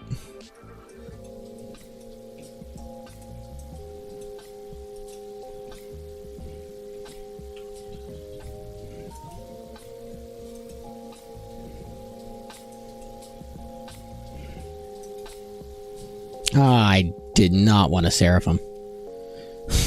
I should remove them from the spawn list. They're too powerful.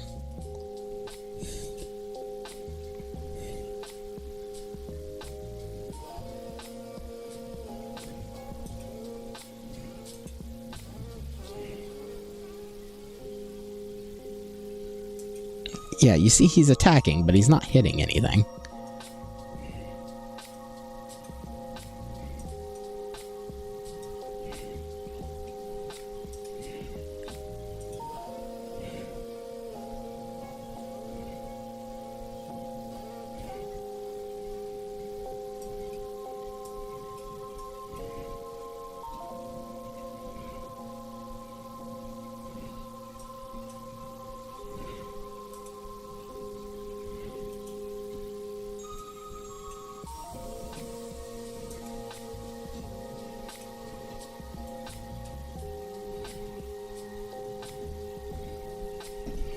Okay, that's good.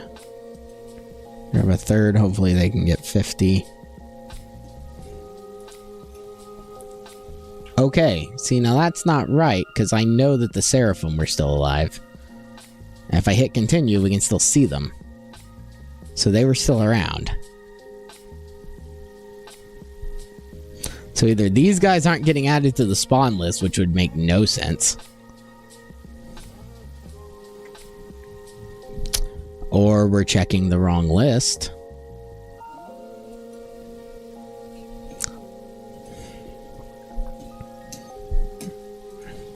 Because I was an idiot and I made 2 of these. So we're checking lowercase e or capital E. No, we're checking the full list.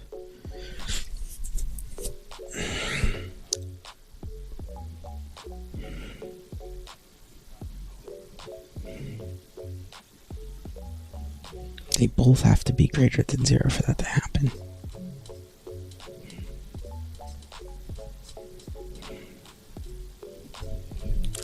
And Resource Manager isn't changing them.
Bones.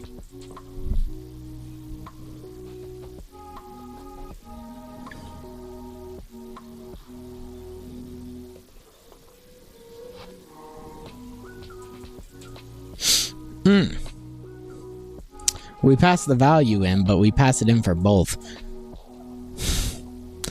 So the amount of ichor we have is not actually changing. It's showing our bone count. So we should be doing...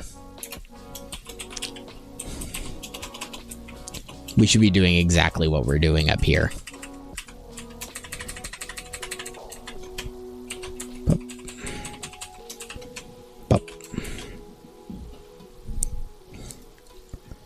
Okay. This guy's targeting issue, I'm not sure what that's about. He's not having a targeting issue, it's the knight's having the targeting issue.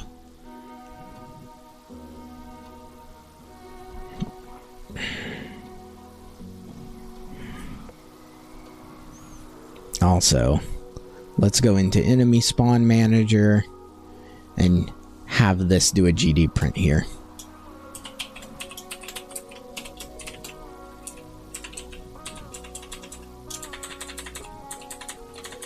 We're gonna do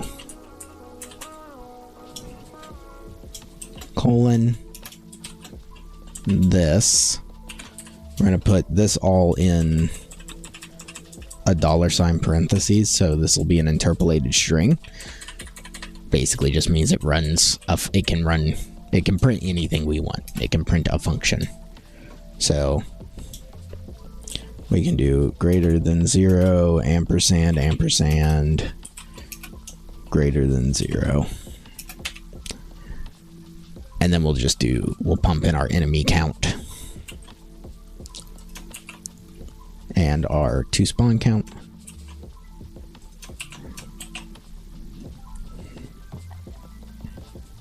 Oh!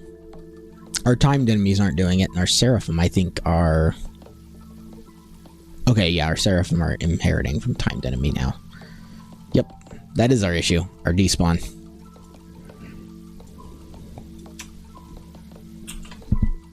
So it just waited for the timed enemies to be done. Gotcha.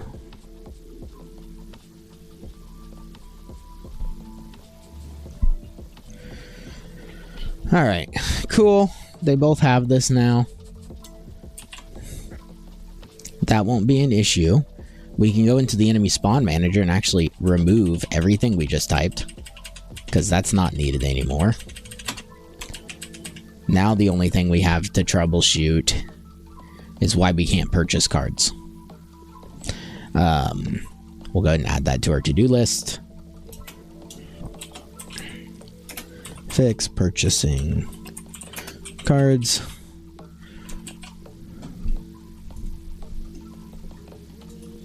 And then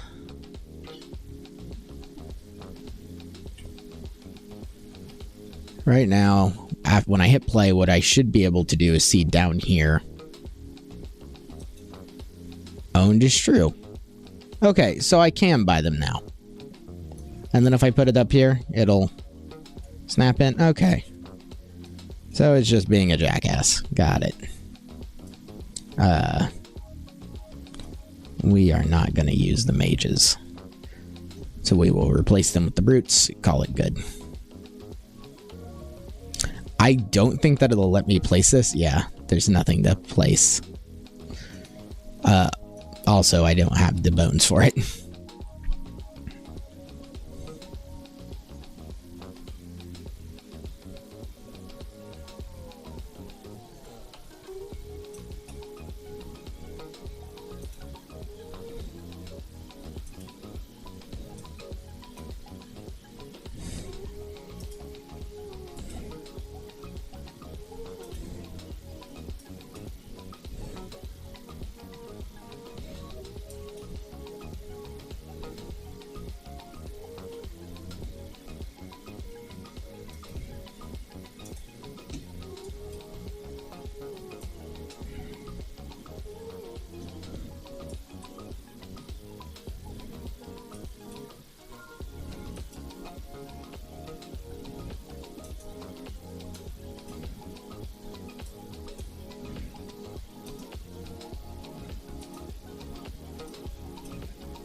Okay, what the fuck?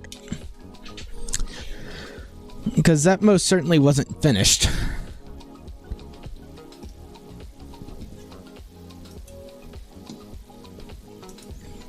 Okay.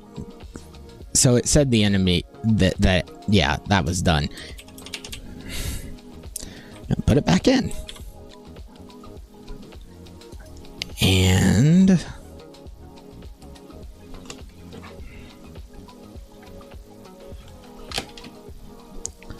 now we're going to see what the hell's happening.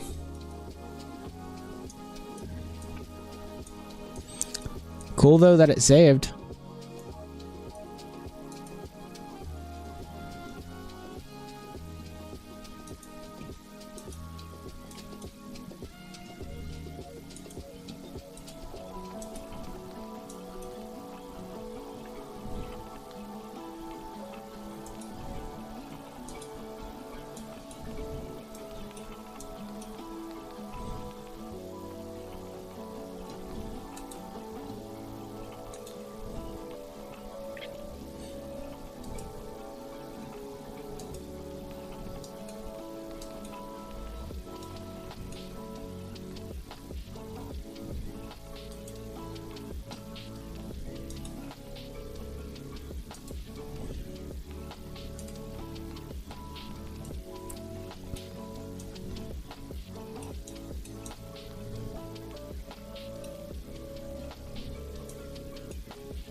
Okay, good.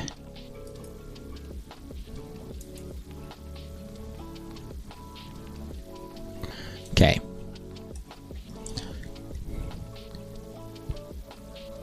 Four is greater than 0 and 0 is greater than 0. False.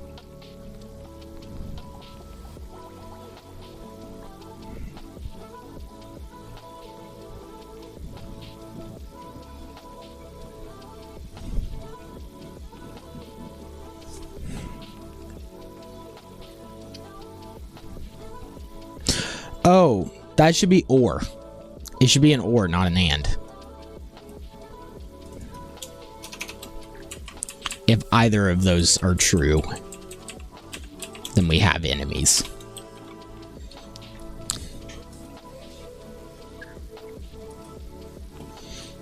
Okay, let's try that again.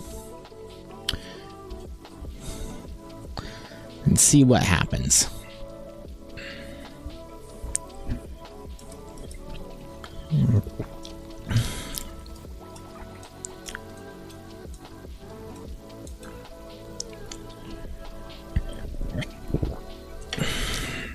I should probably, I don't know how I will go about doing this, but I should probably implement a way for it to save the last hand you used.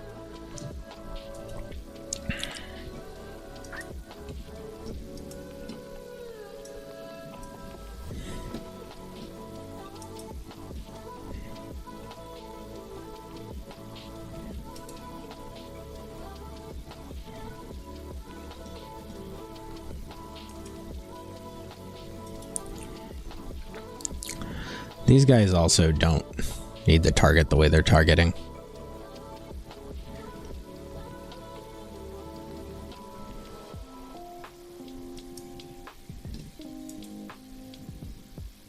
And good. Okay, well, one of them.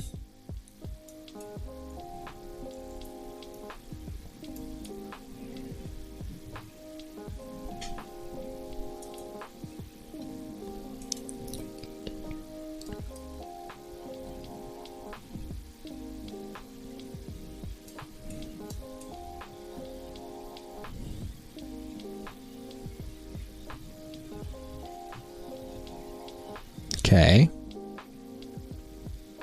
Why is the game still going?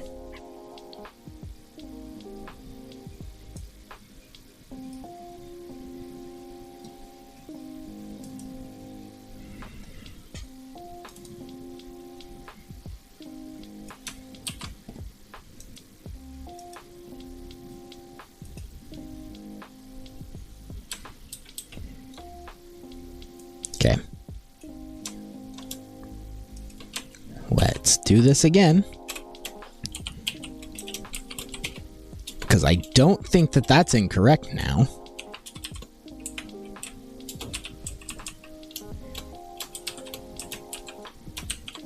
Oh, wait. Do thrones do their own thing still? Thrones do still do their own thing. That's fine. This is one that we've meant to go back and fix.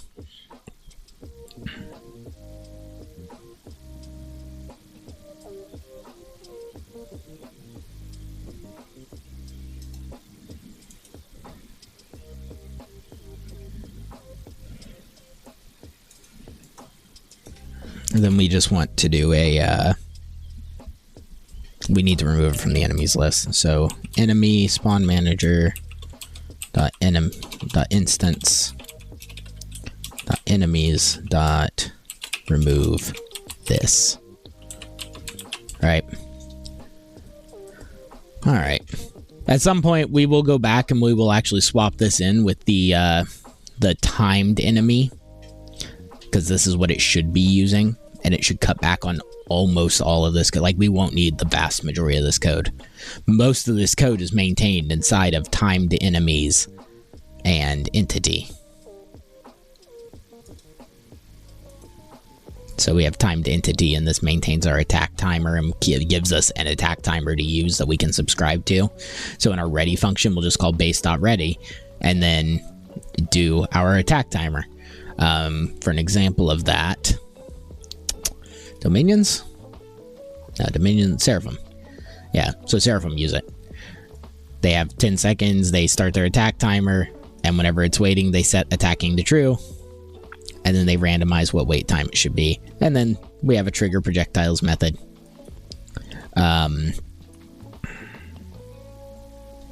And this just does the whole for each light node sets it up thing. But it doesn't actually get called by anything other than the attack animation. So the attack animation actually sets this off. But yeah, that should fix everything. I don't know what I changed nothing here, but I'm betting it updated the line endings whenever I touched it. Whatever, that's fine. Yeah. Yep, so enemies count was probably set to 2 there. Which means the wave's not ending. This is the part that makes this hard to test. Ah, shit. Accidentally refreshed Twitch. That's okay.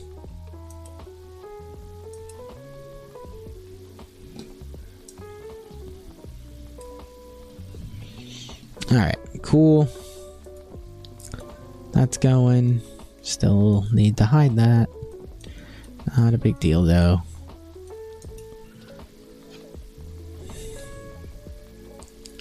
You know, I was thinking this was going to take me, like, most of the week to actually implement appropriately. And I don't think it's going to. I think it's going to take far less time than that.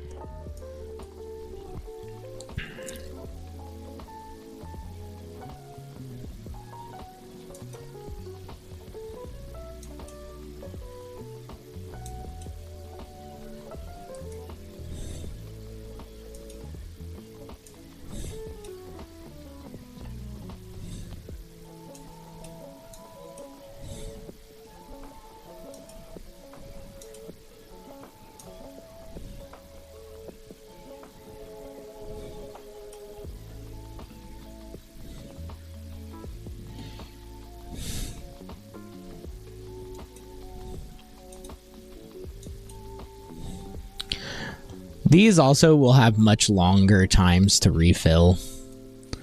For now, we're keeping it relatively short.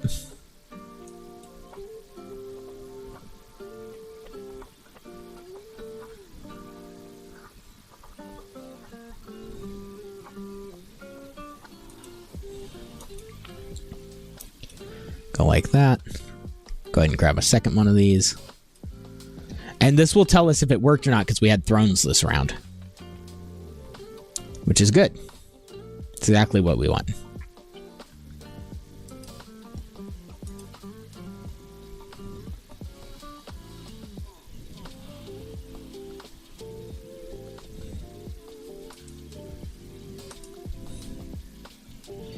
And luckily, these guys don't have a lot of range on them, so it's easy to test.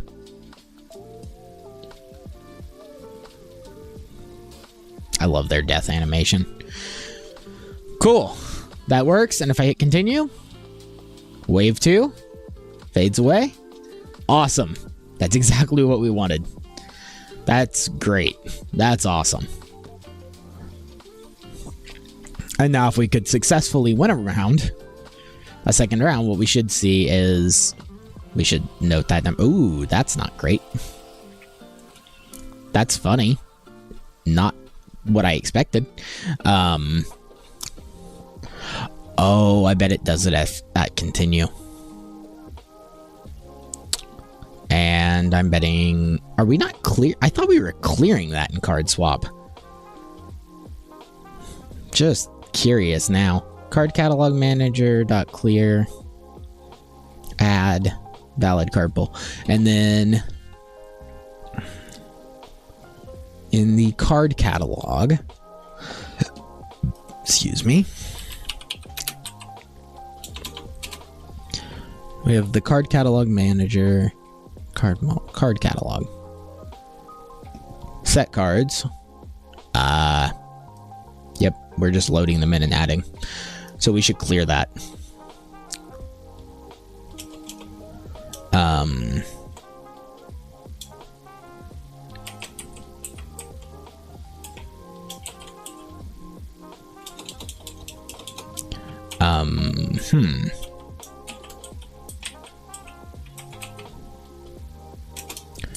Okay, so we can do like 4 each.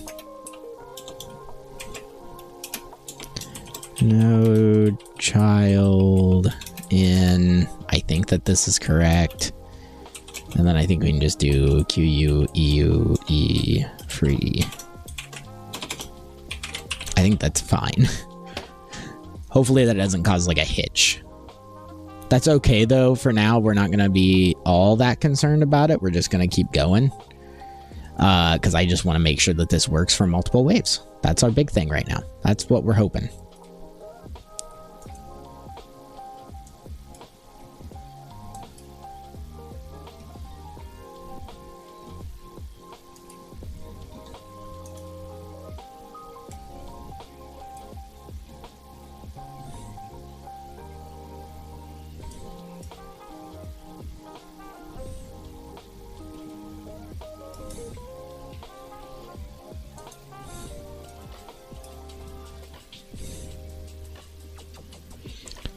As you can tell, their health is a little high right now.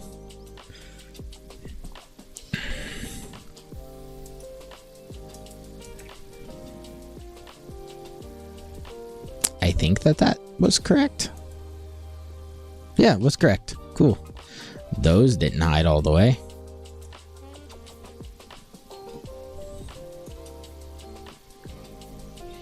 So we need to make sure that that's done correctly.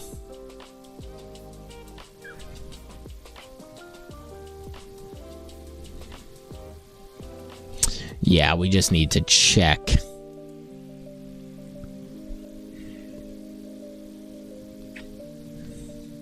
We just need to make sure. We just need to determine whether we need to queue it or not. Whenever we show the card swap. So, we've got this. We can pause it. That's fine. But if player dot current animation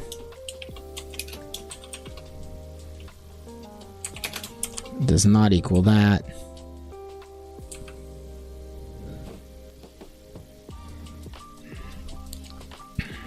then we need to do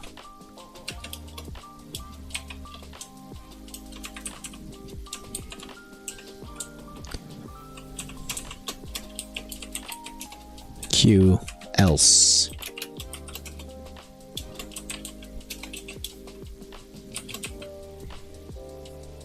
I guess we could just use Q, because I don't think Q stops anything.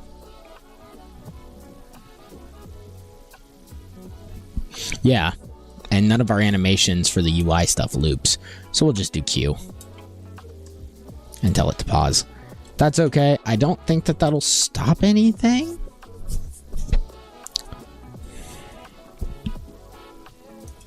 Yeah, I don't think that'll stop anything, so I think that'll be fine. That should also have fixed everything else. So we're good on that.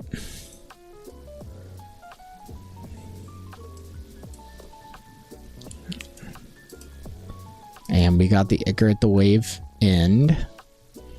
Card purchasing is working. I think I just didn't have Icar at the time I tested it originally. But it's working now, so that's good. And then, let's see. Really thought this was going to take me longer. Now we need to do an Icar pickup, I guess. 2D scene. Icar pickup. It's a sprite 2D. We're going to give it a little Icar image, a little golden vial thing, and we'll give all the enemies a chance, except for the thrones. We're not going to worry about doing the thrones for this. But yeah, we'll just give everything a tiny, like a chance to spawn it.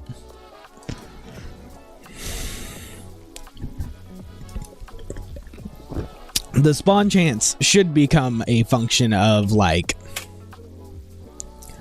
their like realistically it should become a function of their, how do I say that, their danger level. So it should have a higher chance of dropping the more dangerous the enemy is.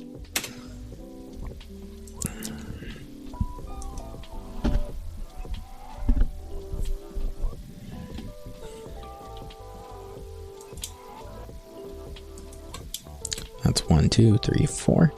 1, 2, 3, 4. Do that. And then we'll do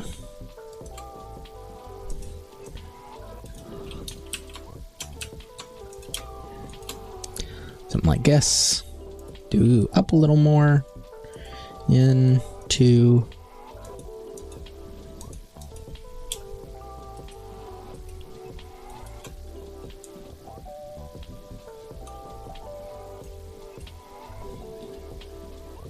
And we'll do like this brown color on the top, and we'll fill it with like this gold.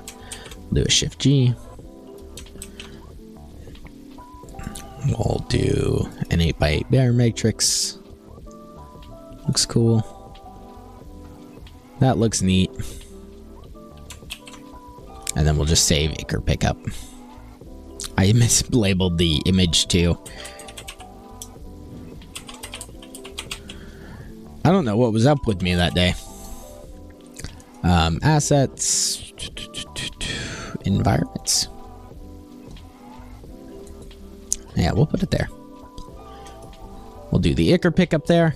And then we'll go in here. Texture. Quick load. Ichor Pickup. Boop. We'll give it an area 2D. Give this a collision shape 2D. Give it a circle.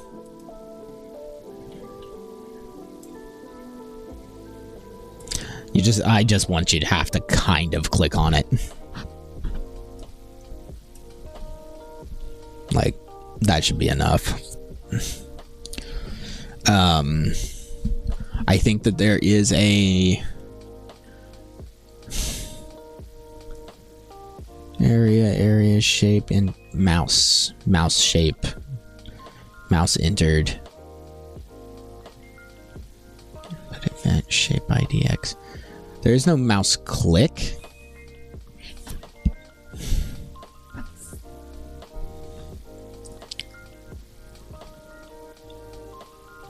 I guess we can just turn a signal on and off here. So we'll just add a script for the Ichor Pickup.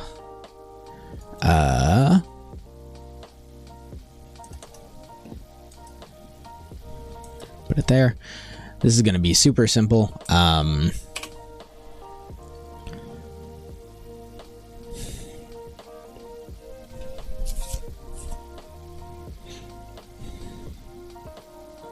These should probably vary eventually. For now, I'm not going to have it do that. So public void mouse enter.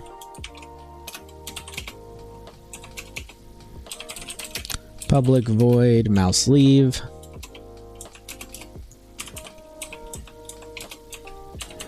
And then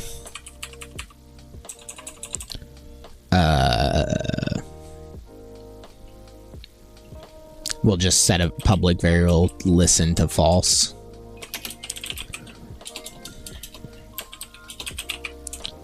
And then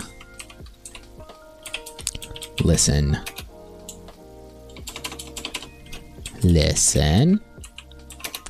to true. And then we'll have underscore process. So public override underscore process. And then we'll just do an if listen.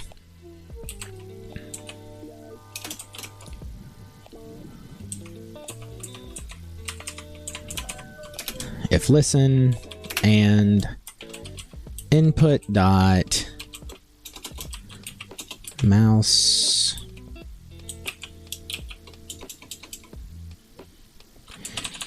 is Mouse button pressed. Mouse button dot left. Then we just do a resource manager.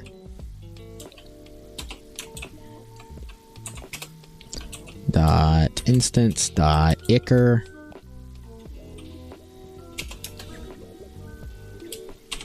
plus equals, and we'll say like 25. It's a smaller reward and it's rare, but it happens, and we'll do it like that. And then we'll just do private bool listen, and by default it's false. That should do it. So now, easiest way to that's going to be to test this, just put it on screen. So let's go ahead and save it. We'll put it in prefabs and environment.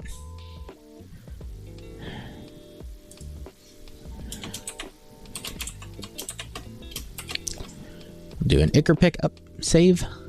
We'll go to the game screen, wherever the hell that might be.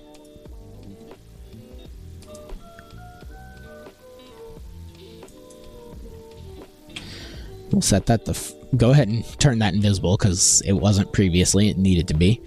And then we'll just go like up here. We'll type ichor. And we should be able to get our ichor pickups like on screen. We'll just put a couple in here for an easy test, right? And then we can hit play.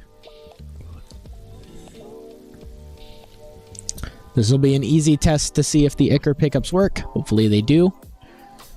And then that's another thing crossed off our list. Ooh. File in use or lacking permissions. Interesting. I wonder if it didn't get released from the last thing.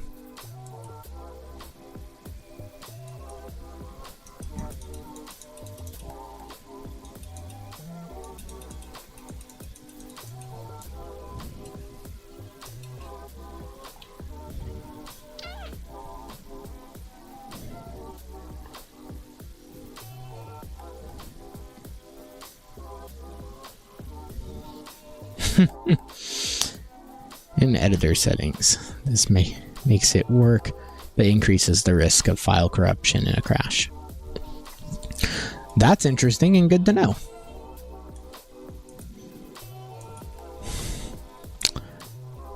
So, why did that not do that? Oh, we didn't wire the event.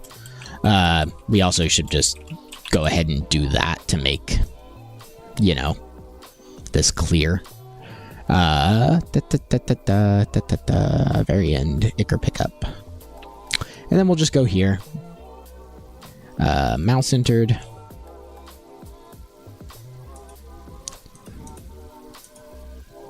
And then same thing here, but with leave. And now we should like turn a light on or something, or like they should have a glow. They should have a light on them.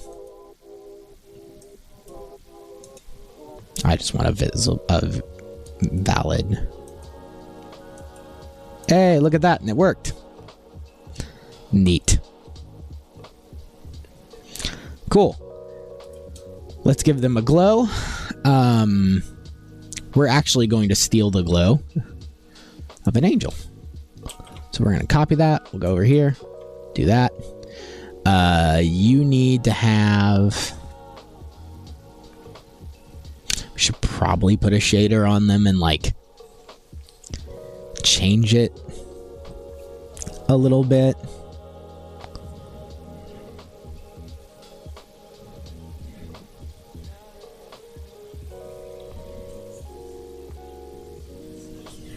These also should have a timer. They should fade in and out with that timer. So on the ready function, they should have like a timer that starts and then we pulse it a few times. So we can do that with an animation player. Let's just hook up an animation player to it. We'll program a new animation. We'll call it Flash. We'll give these 5 seconds, right?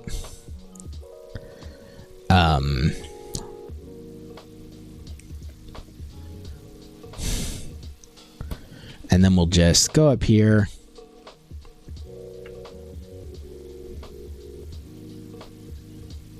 And then we'll go to texture. No.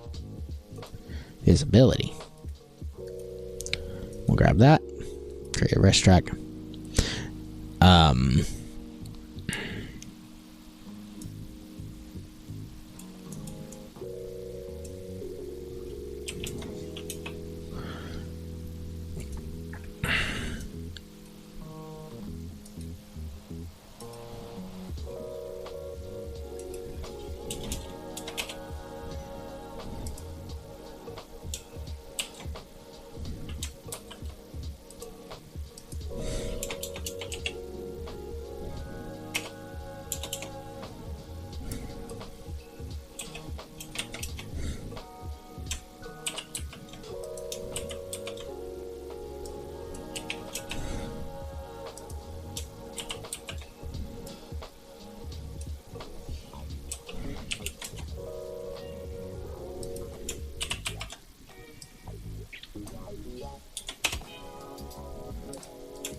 Okay.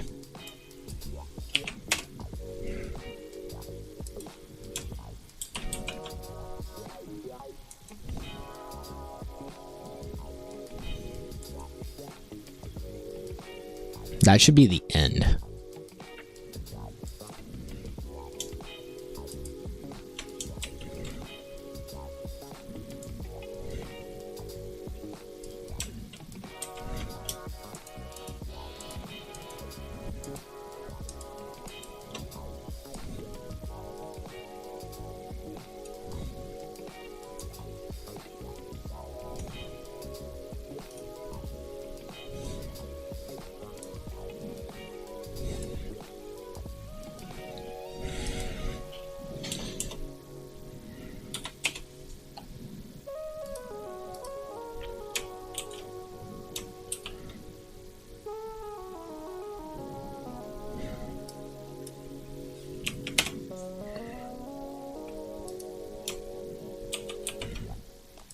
Then we go like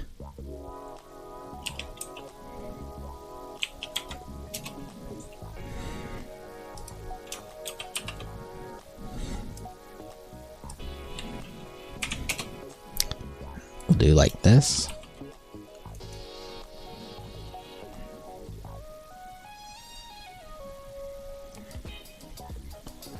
And then that's where it'll queue free, right? So we can add a despawn method.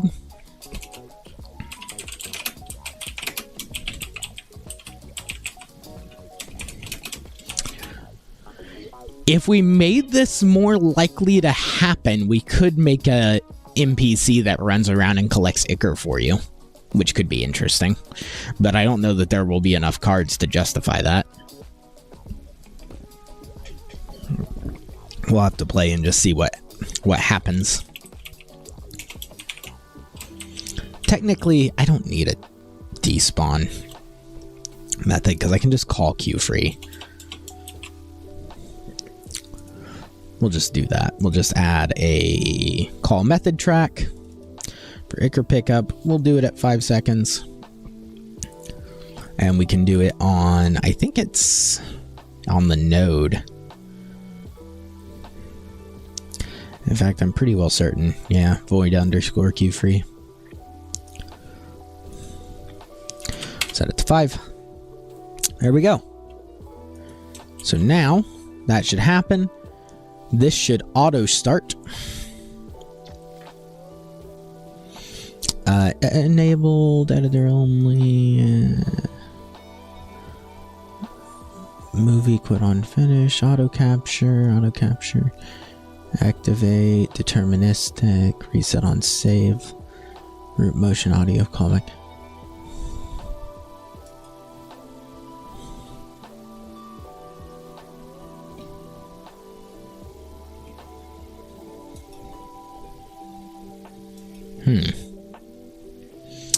Is there not a way to auto start this? Or do I just set current animation to flash?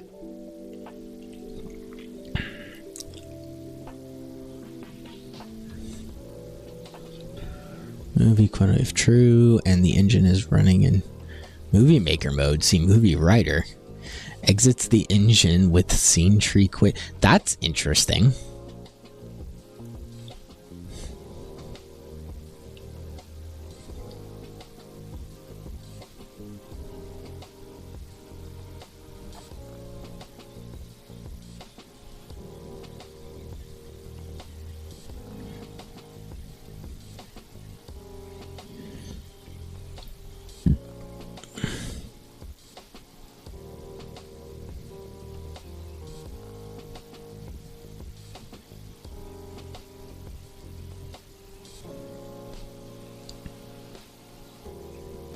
Interesting.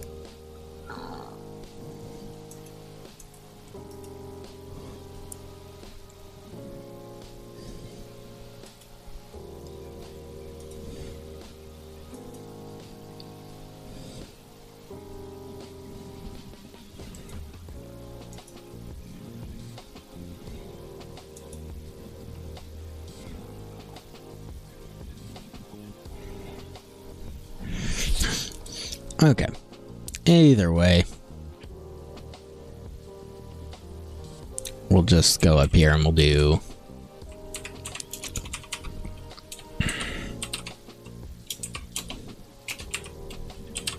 export,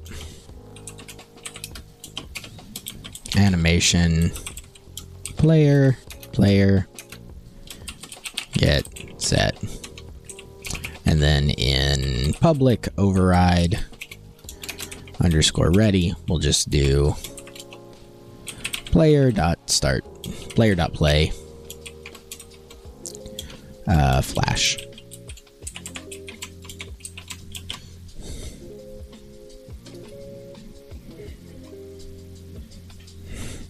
Then we'll hit Alt B and we'll drag the animation player in on the Icker pickup.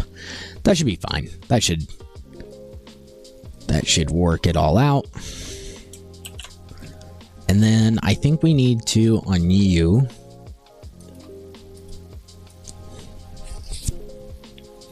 go down to material, canvas item material. We have add, mix, subtract, multiply. I think mix is what we want. I think mix kind of makes it look a little better. Okay. Let's hit play. Let's see if this works. Good. Just need a valid deck. And then they fade out. Good. And then right now, all we can do is make gravediggers.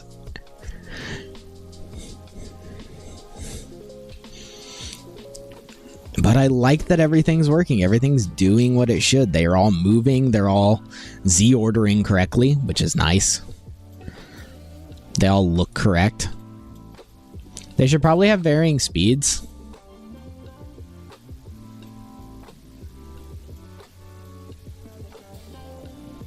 These guys clearly are targeting some stuff they shouldn't target, like graves. But cool, that worked. So we've got Icker pickups. They don't fall from angels though. So let's go back to the game, delete those from there. And then we'll go into the enemy and give them a chance to drop the Icker pickup. And we'll have to add prefab's environment to the list of things so that they can instantiate them. Using the resource loader.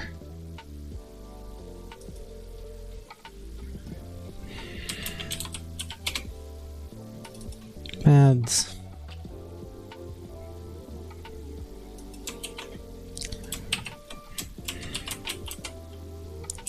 Environment.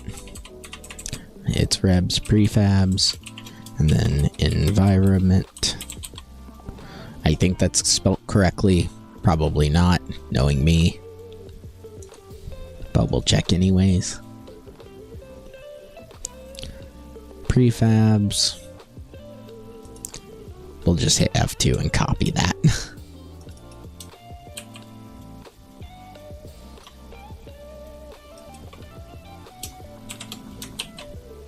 I'm pretty sure that's misspelled.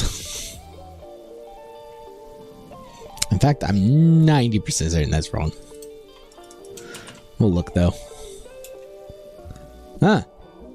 Nope, that's correct. Cool.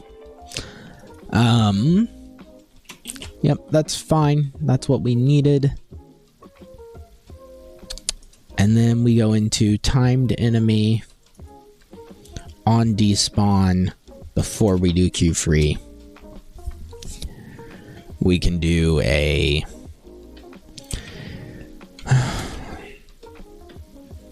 if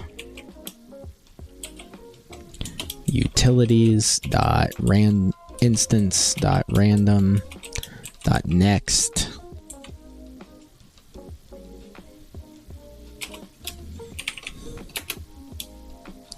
greater than 0.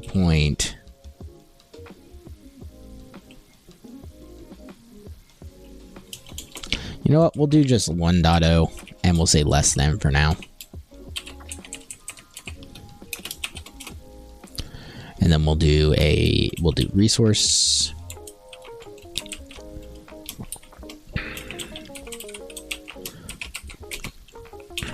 loader dot load.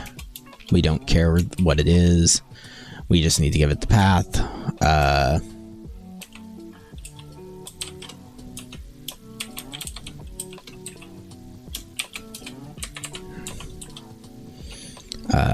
And then I think it's ichor pickup dot scn or tscn. Yeah, tscn. And then we need, what's that give us back? Just a resource.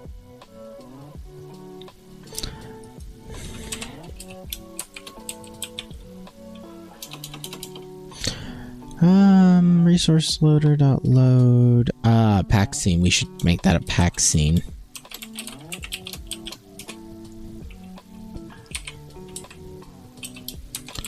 Instantiate. And then we just add the child, but we're gonna do get tree. Do it like this. Get tree dot add.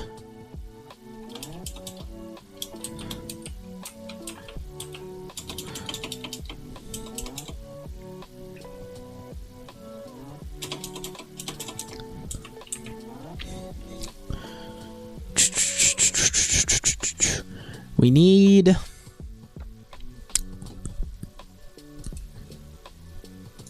a way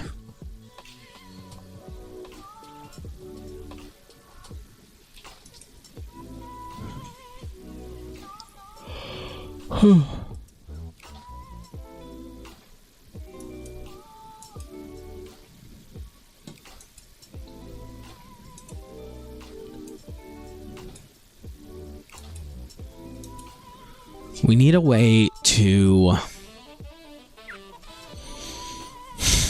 add it to the root.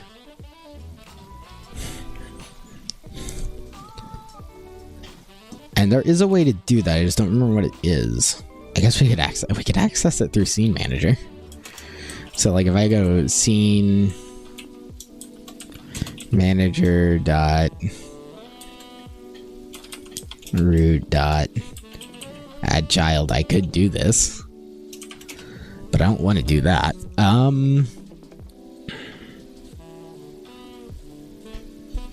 We could create an Ichor container too. Like, we could just create like a tracker for all the Ichor and then it adds it to that, which is kind of what we've done like with the spawn managers and stuff. They're all like containers, so they exist as nodes in here. So we got a spawn point container, an enemy spawn manager, and I think even our players get, yeah, our players go into a node 2D, but the point's the same.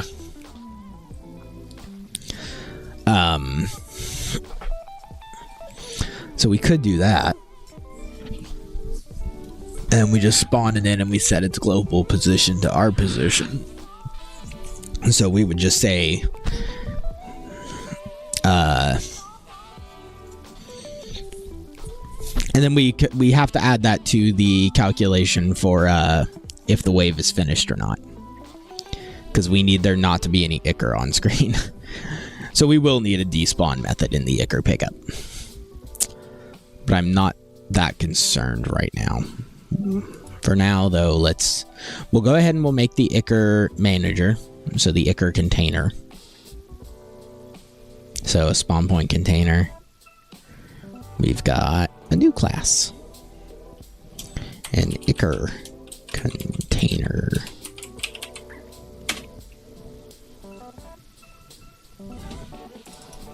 It's public. It's actually going to be virtually identical to the spawn point manager, so it's just going to inherit.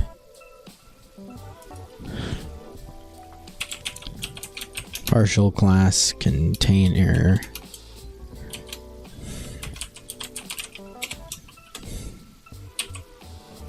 What's it containing? Technically, it's just containing node 2Ds.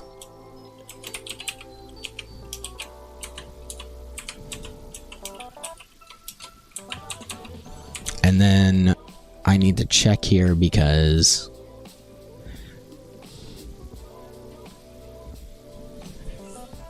instance.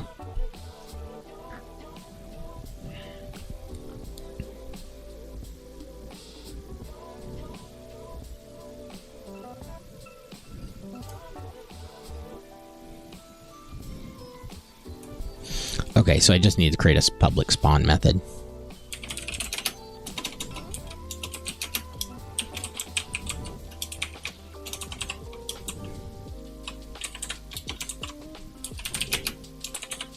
Spawn, and it's going to take in a vector 2 for its position.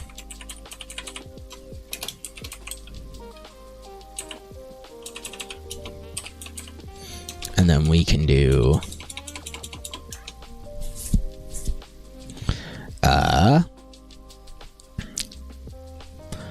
well, exactly what we were doing right here before we realized we shouldn't do this.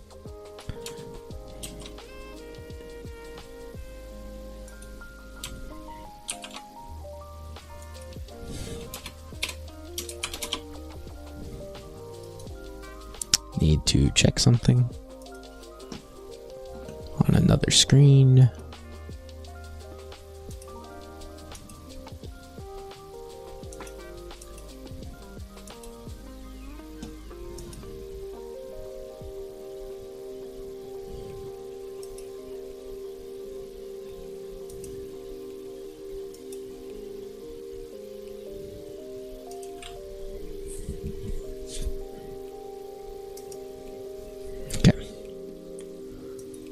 Yep, so we'll do that.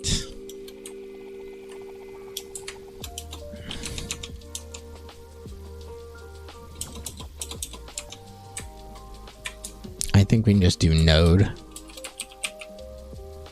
We need to do node 2D though.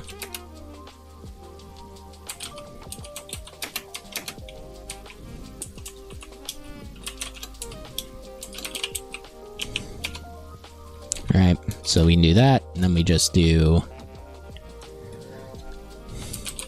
Ichor.global position is equal to pause, and then we just do add child Ichor And the other thing, we want the container.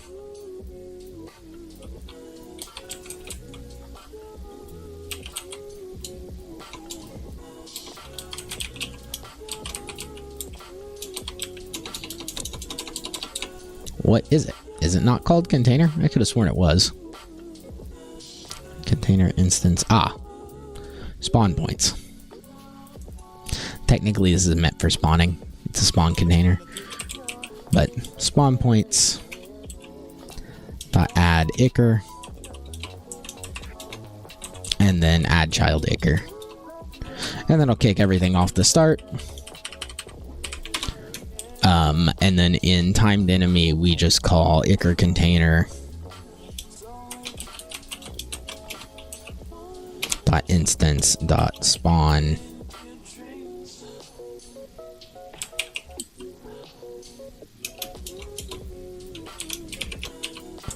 And then this dot global position.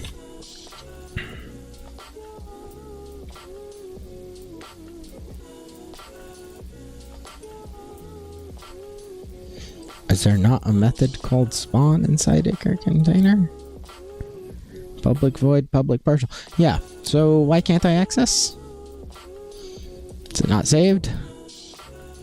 It is saved.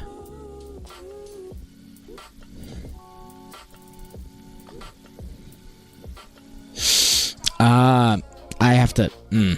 that's a thing. I will be right back.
All right.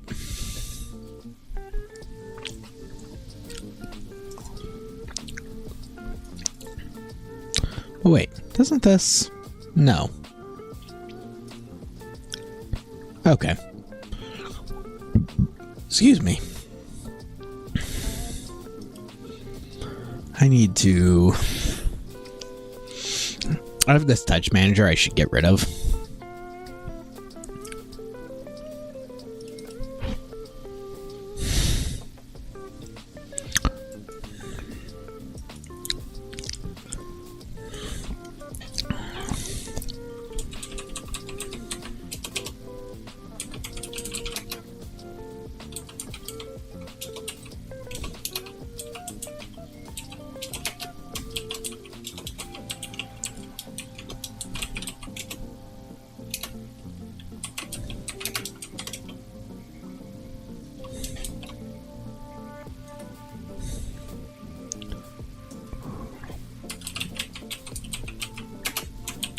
There.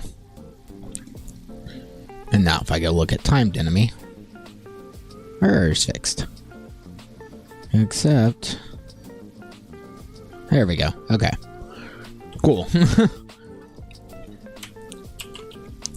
And this needs to also go in melee enemy.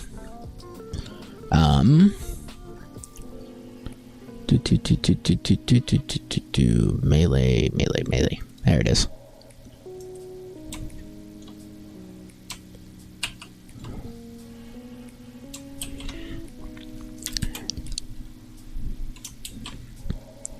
Okay. Cool. Now we can do in the Icker script.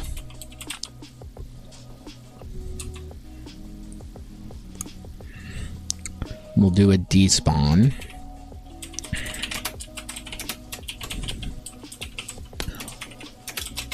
And then that will call Icker container.instance dot remove this. Cool. That should work fine. And then queue free it. We'll just have it do the queue free here. And then in level master, we will say and we need to make sure the Icker container dot instance dot spawn points dot count is greater than 0. Less than 0. Equal 0. Not less than. I guess technically less than or equal to would both work, but...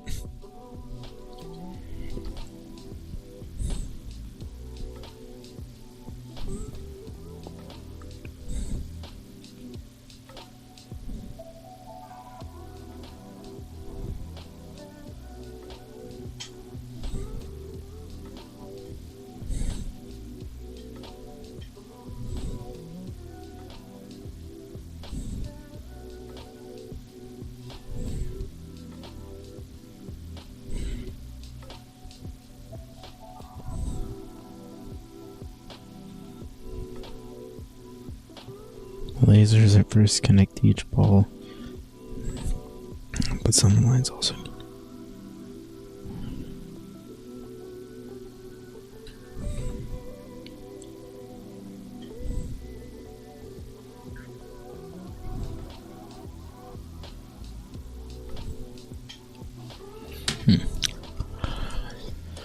All right, that's good. Now we should be able to go into the Icker pickup at the end. Go in here. We're gonna remove that. We're gonna insert a key.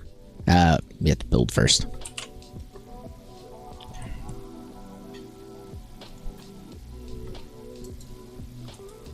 And the key we insert is gonna be way up here. It's gonna be the despawn. We'll put it at 5 seconds.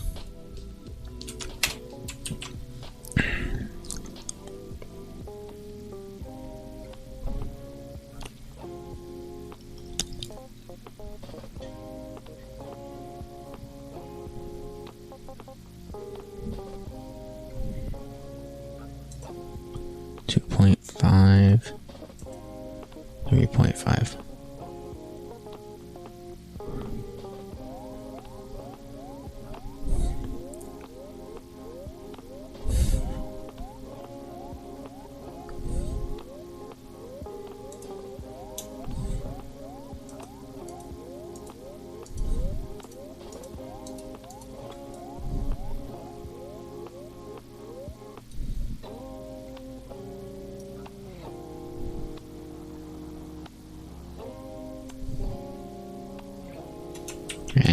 That's fine. It looked fine. Cool. So let's try it out.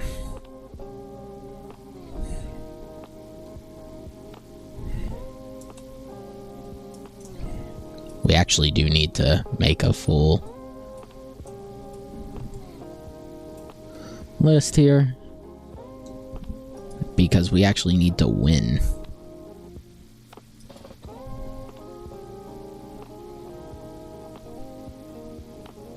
Oh, that broke it.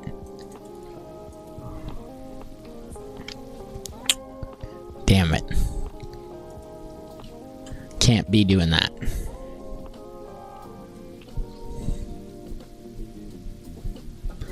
So on the summon button, then we'll go ahead and do that. We'll go ahead and do a check for the game state. I don't think I have the summon button open. Summon button.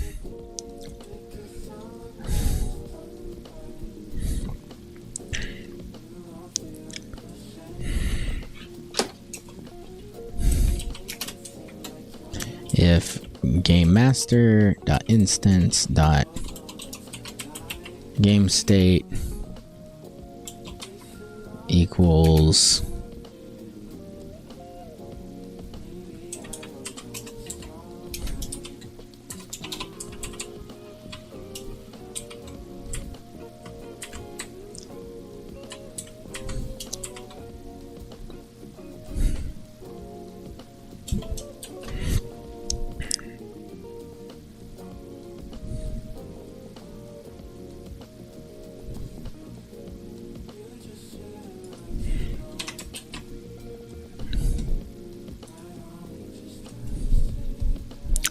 well, hopefully that will fix that issue.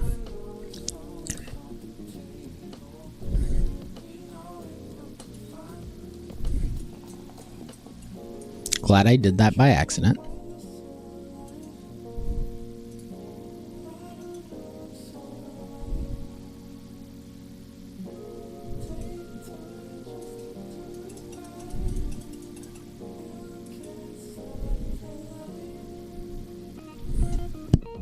See, but like, we didn't actually start because we're not spawning anything.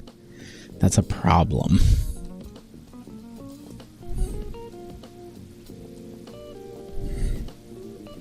Let me see here.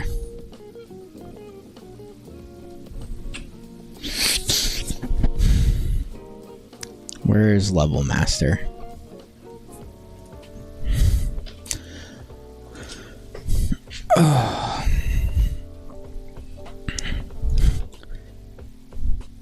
Equal game states equals game states dot game.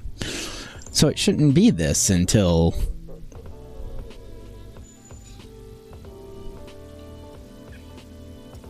you know what? Let's go over to the wave in the game. We're gonna move that over. And let's go to the wave text animation. And you are going to go to 2.5. There we go.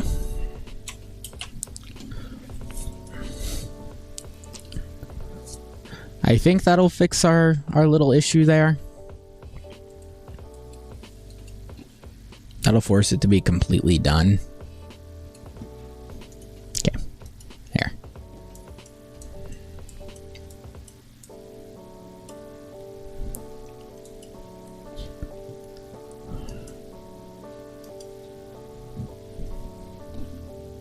Why can I click that? I saved it, right?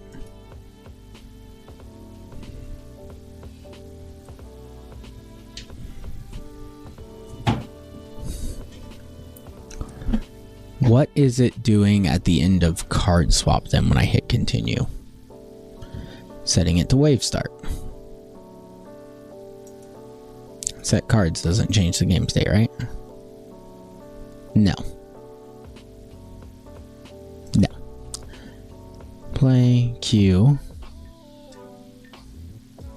Paused is false.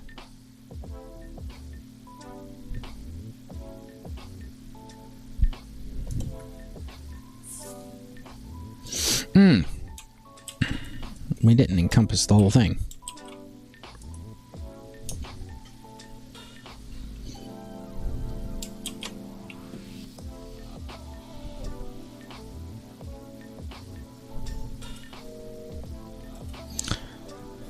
Hate it whenever it's just like a rogue curly brace.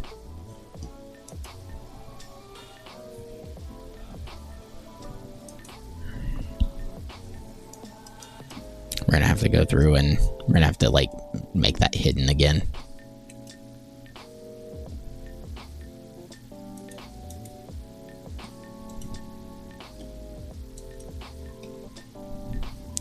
The way to fix that, by the way, would be adding another animation tree.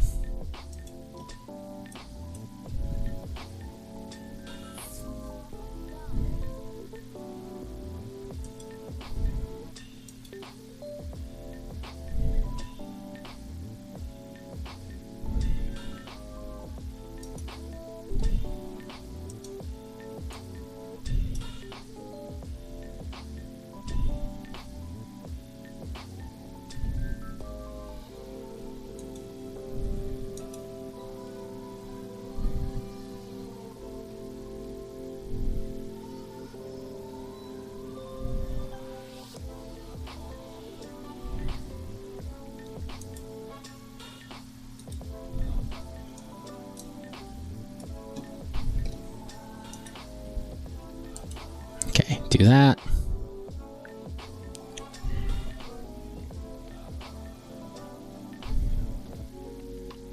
And good, you're dead. Will you leave my gravediggers the fuck alone?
They don't ever despawn because they don't ever actually get added to the screen.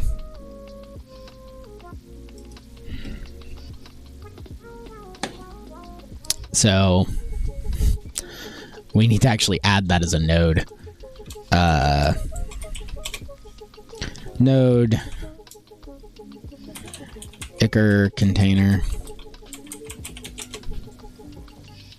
We'll add this like up here. And then we'll add the Ichor container script.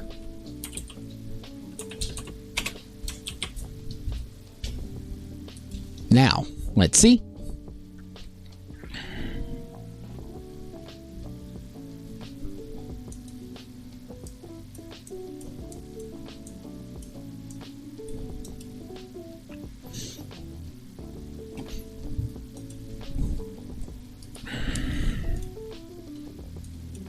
With any luck, it's in. Whoa. What the hell? Why? Well, that's different. What's the enemy spawner use? Oh, it's not. It's. That makes sense, actually. Well, let's not do this. You're gonna be a node. And you're just gonna have a list of well, they're Icar pickups, but I have a list of Icar pickups. Icars equals that. Icars, and then spawn. It's not going to be an override. Now, it's because I told it it's a node 2D. Icar pickup.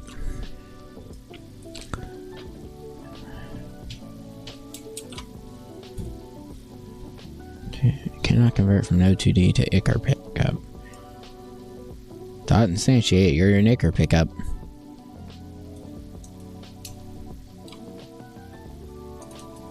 Oh.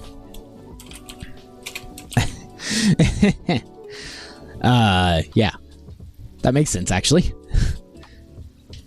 Just dumb. And then we need to go into the level master and change you from Icar contain.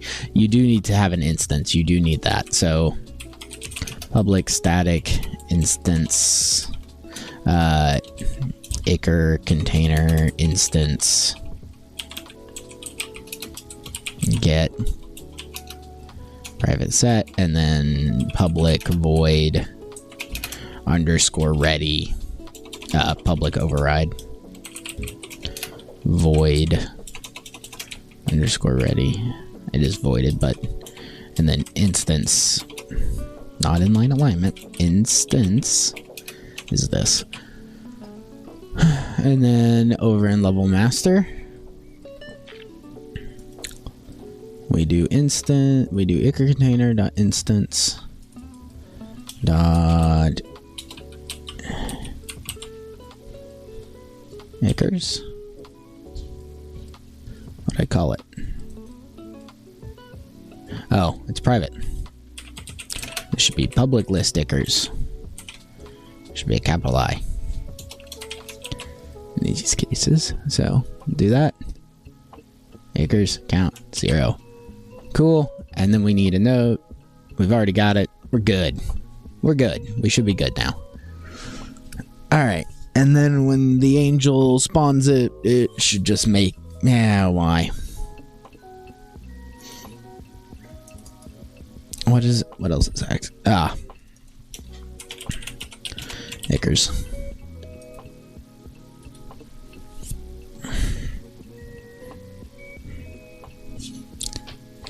Alrighty. We've been streaming for... Just doing a quick check on the time. 4 hours. Not bad. Not bad, and we've gotten a lot done. Cool. Wave starting. Wave started. Go ahead and take the gravedigger up here. Go ahead and grab another gravedigger. Real fast. Go ahead and grab a knight. I would prefer to go and attack the thrones because it can actually damage it.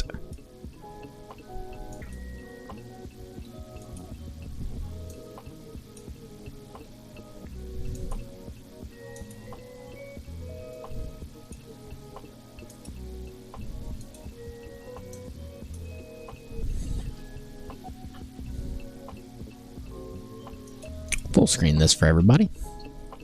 Sorry about that. We're gonna do that, and then we're gonna grab, we'll grab another one of these, throw it over here.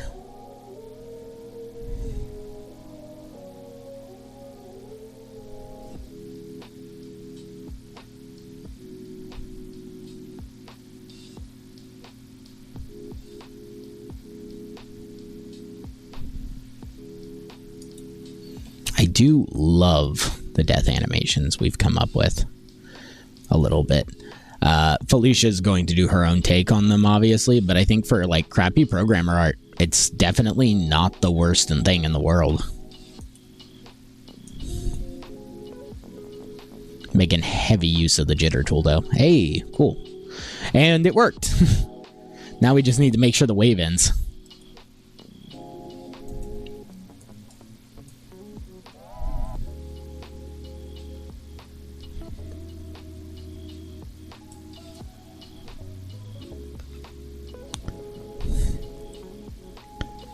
Hey, good. And I think there's Icker. There's Icker. But it did not empty. Why?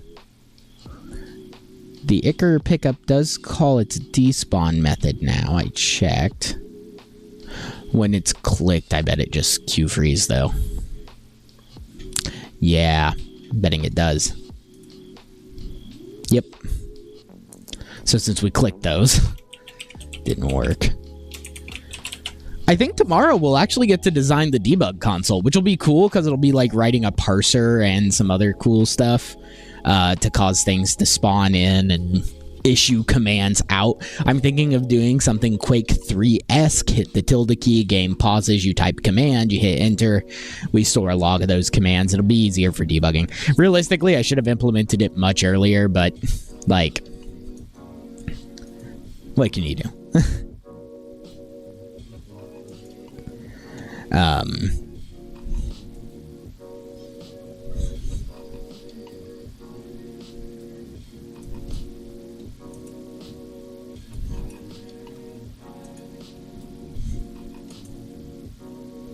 So far, it's nice, though, because we're not getting any...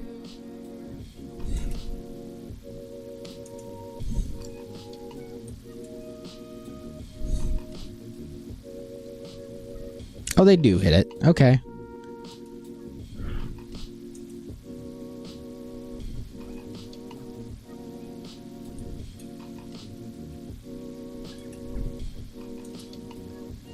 Ah, all of you together now. That's nice. Conveniently grouped. Okay, you're not damaging them. Might need to make his attack area just a bit taller.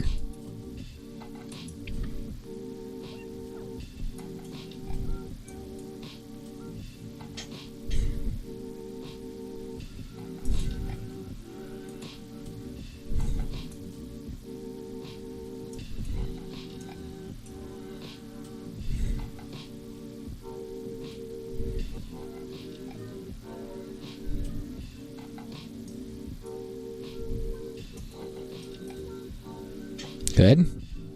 And we clicked one this time, so we'll go ahead and click the second one.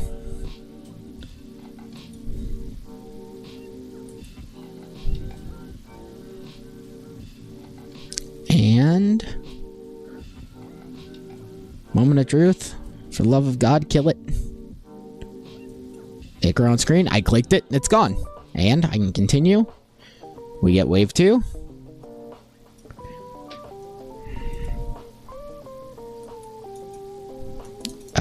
Why is our game state? Okay. Okay, what are you? Why was the card catalog disposed of? What queue freed the card catalog?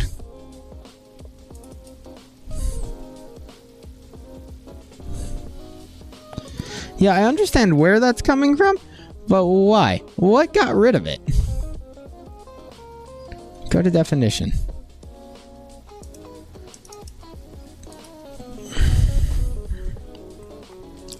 Phone cards, play hide, showing. Set cards. Reach child. Oh. That's better. We freed it. Okay. That should all check out now. That's good. We got this. I've got that. That's working. This is all working. I really thought this was going to be like all week. Now we still need to create a formula for it.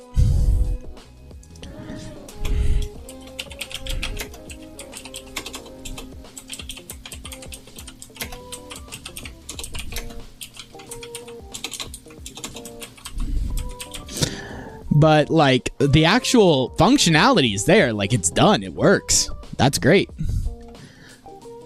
Oh. So I think tomorrow we get to like dig in on this.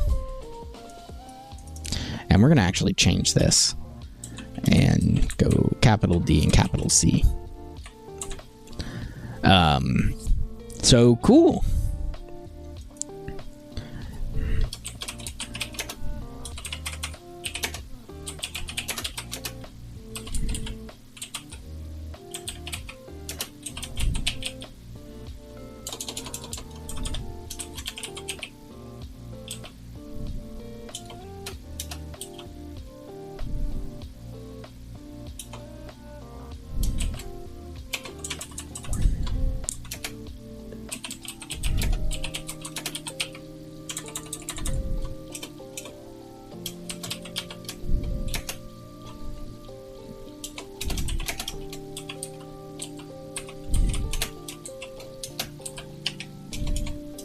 And then this will be the art UI v1.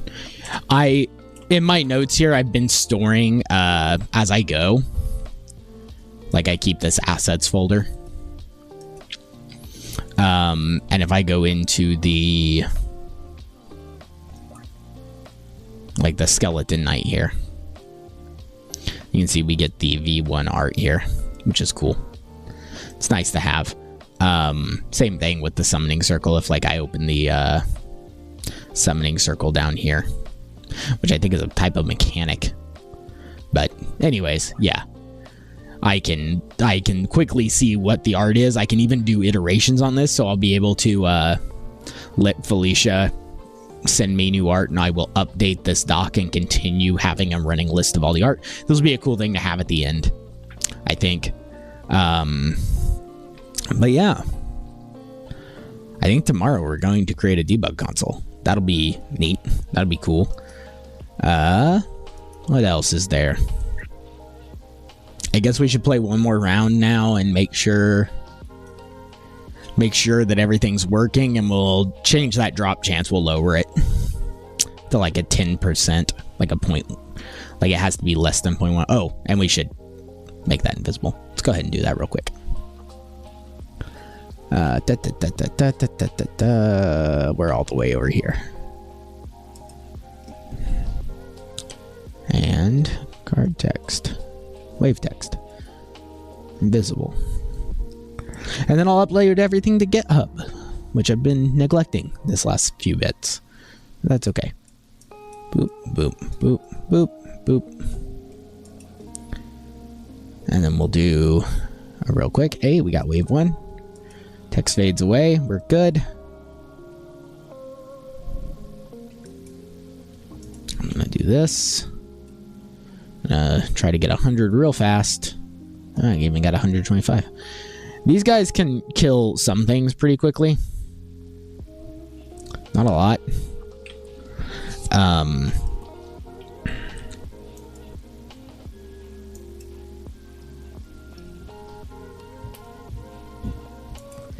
I can do a brute now.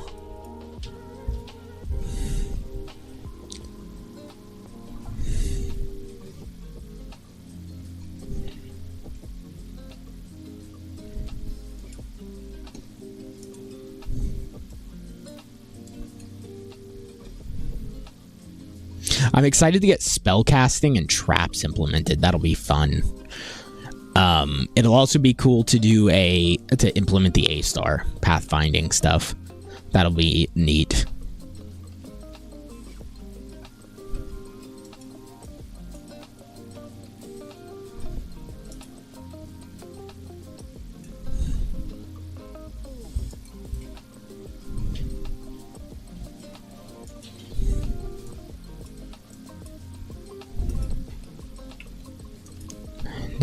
brutes on screen.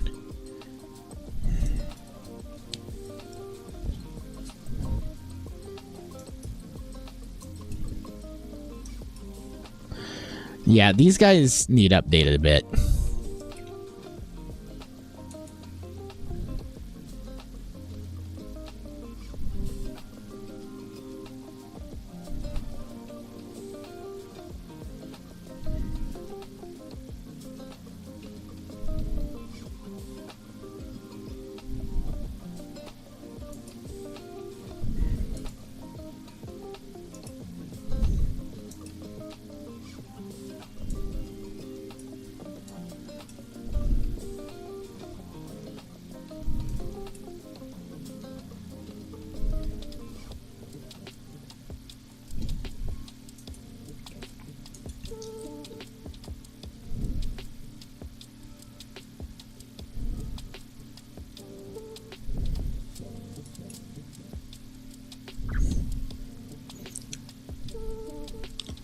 Okay, hit it again. One more. There you go. Not just, yeah. Died a little fast for that one.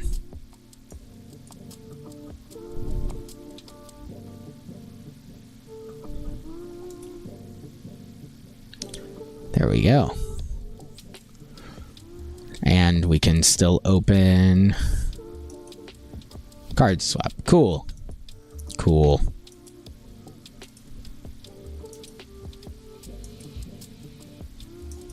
Nice. Cool. Well, that I think is gonna do it once we finish up our notes here. I'm gonna add a couple of the bugs.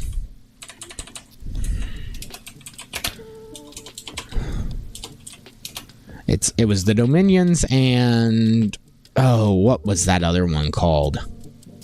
Fuck. I don't remember. Enemies folder. That's the folder I want. Is it the powers or the virtues? Probably. Nope, powers probably. Yep.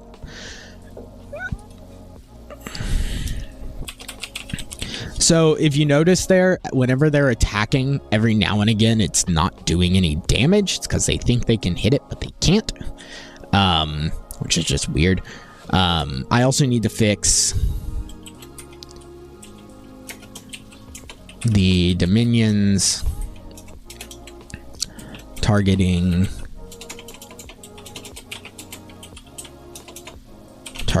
graves.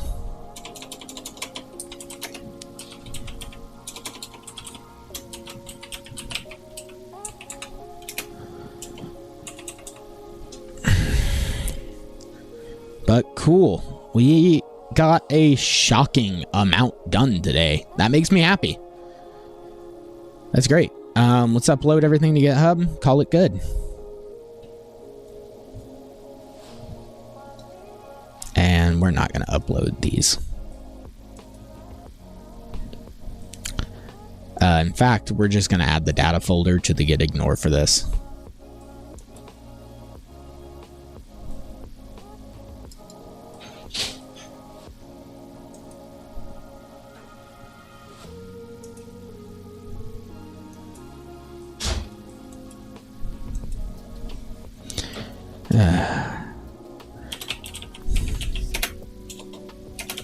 Tested and debugged. Card swap, wave, and Icar mechanics.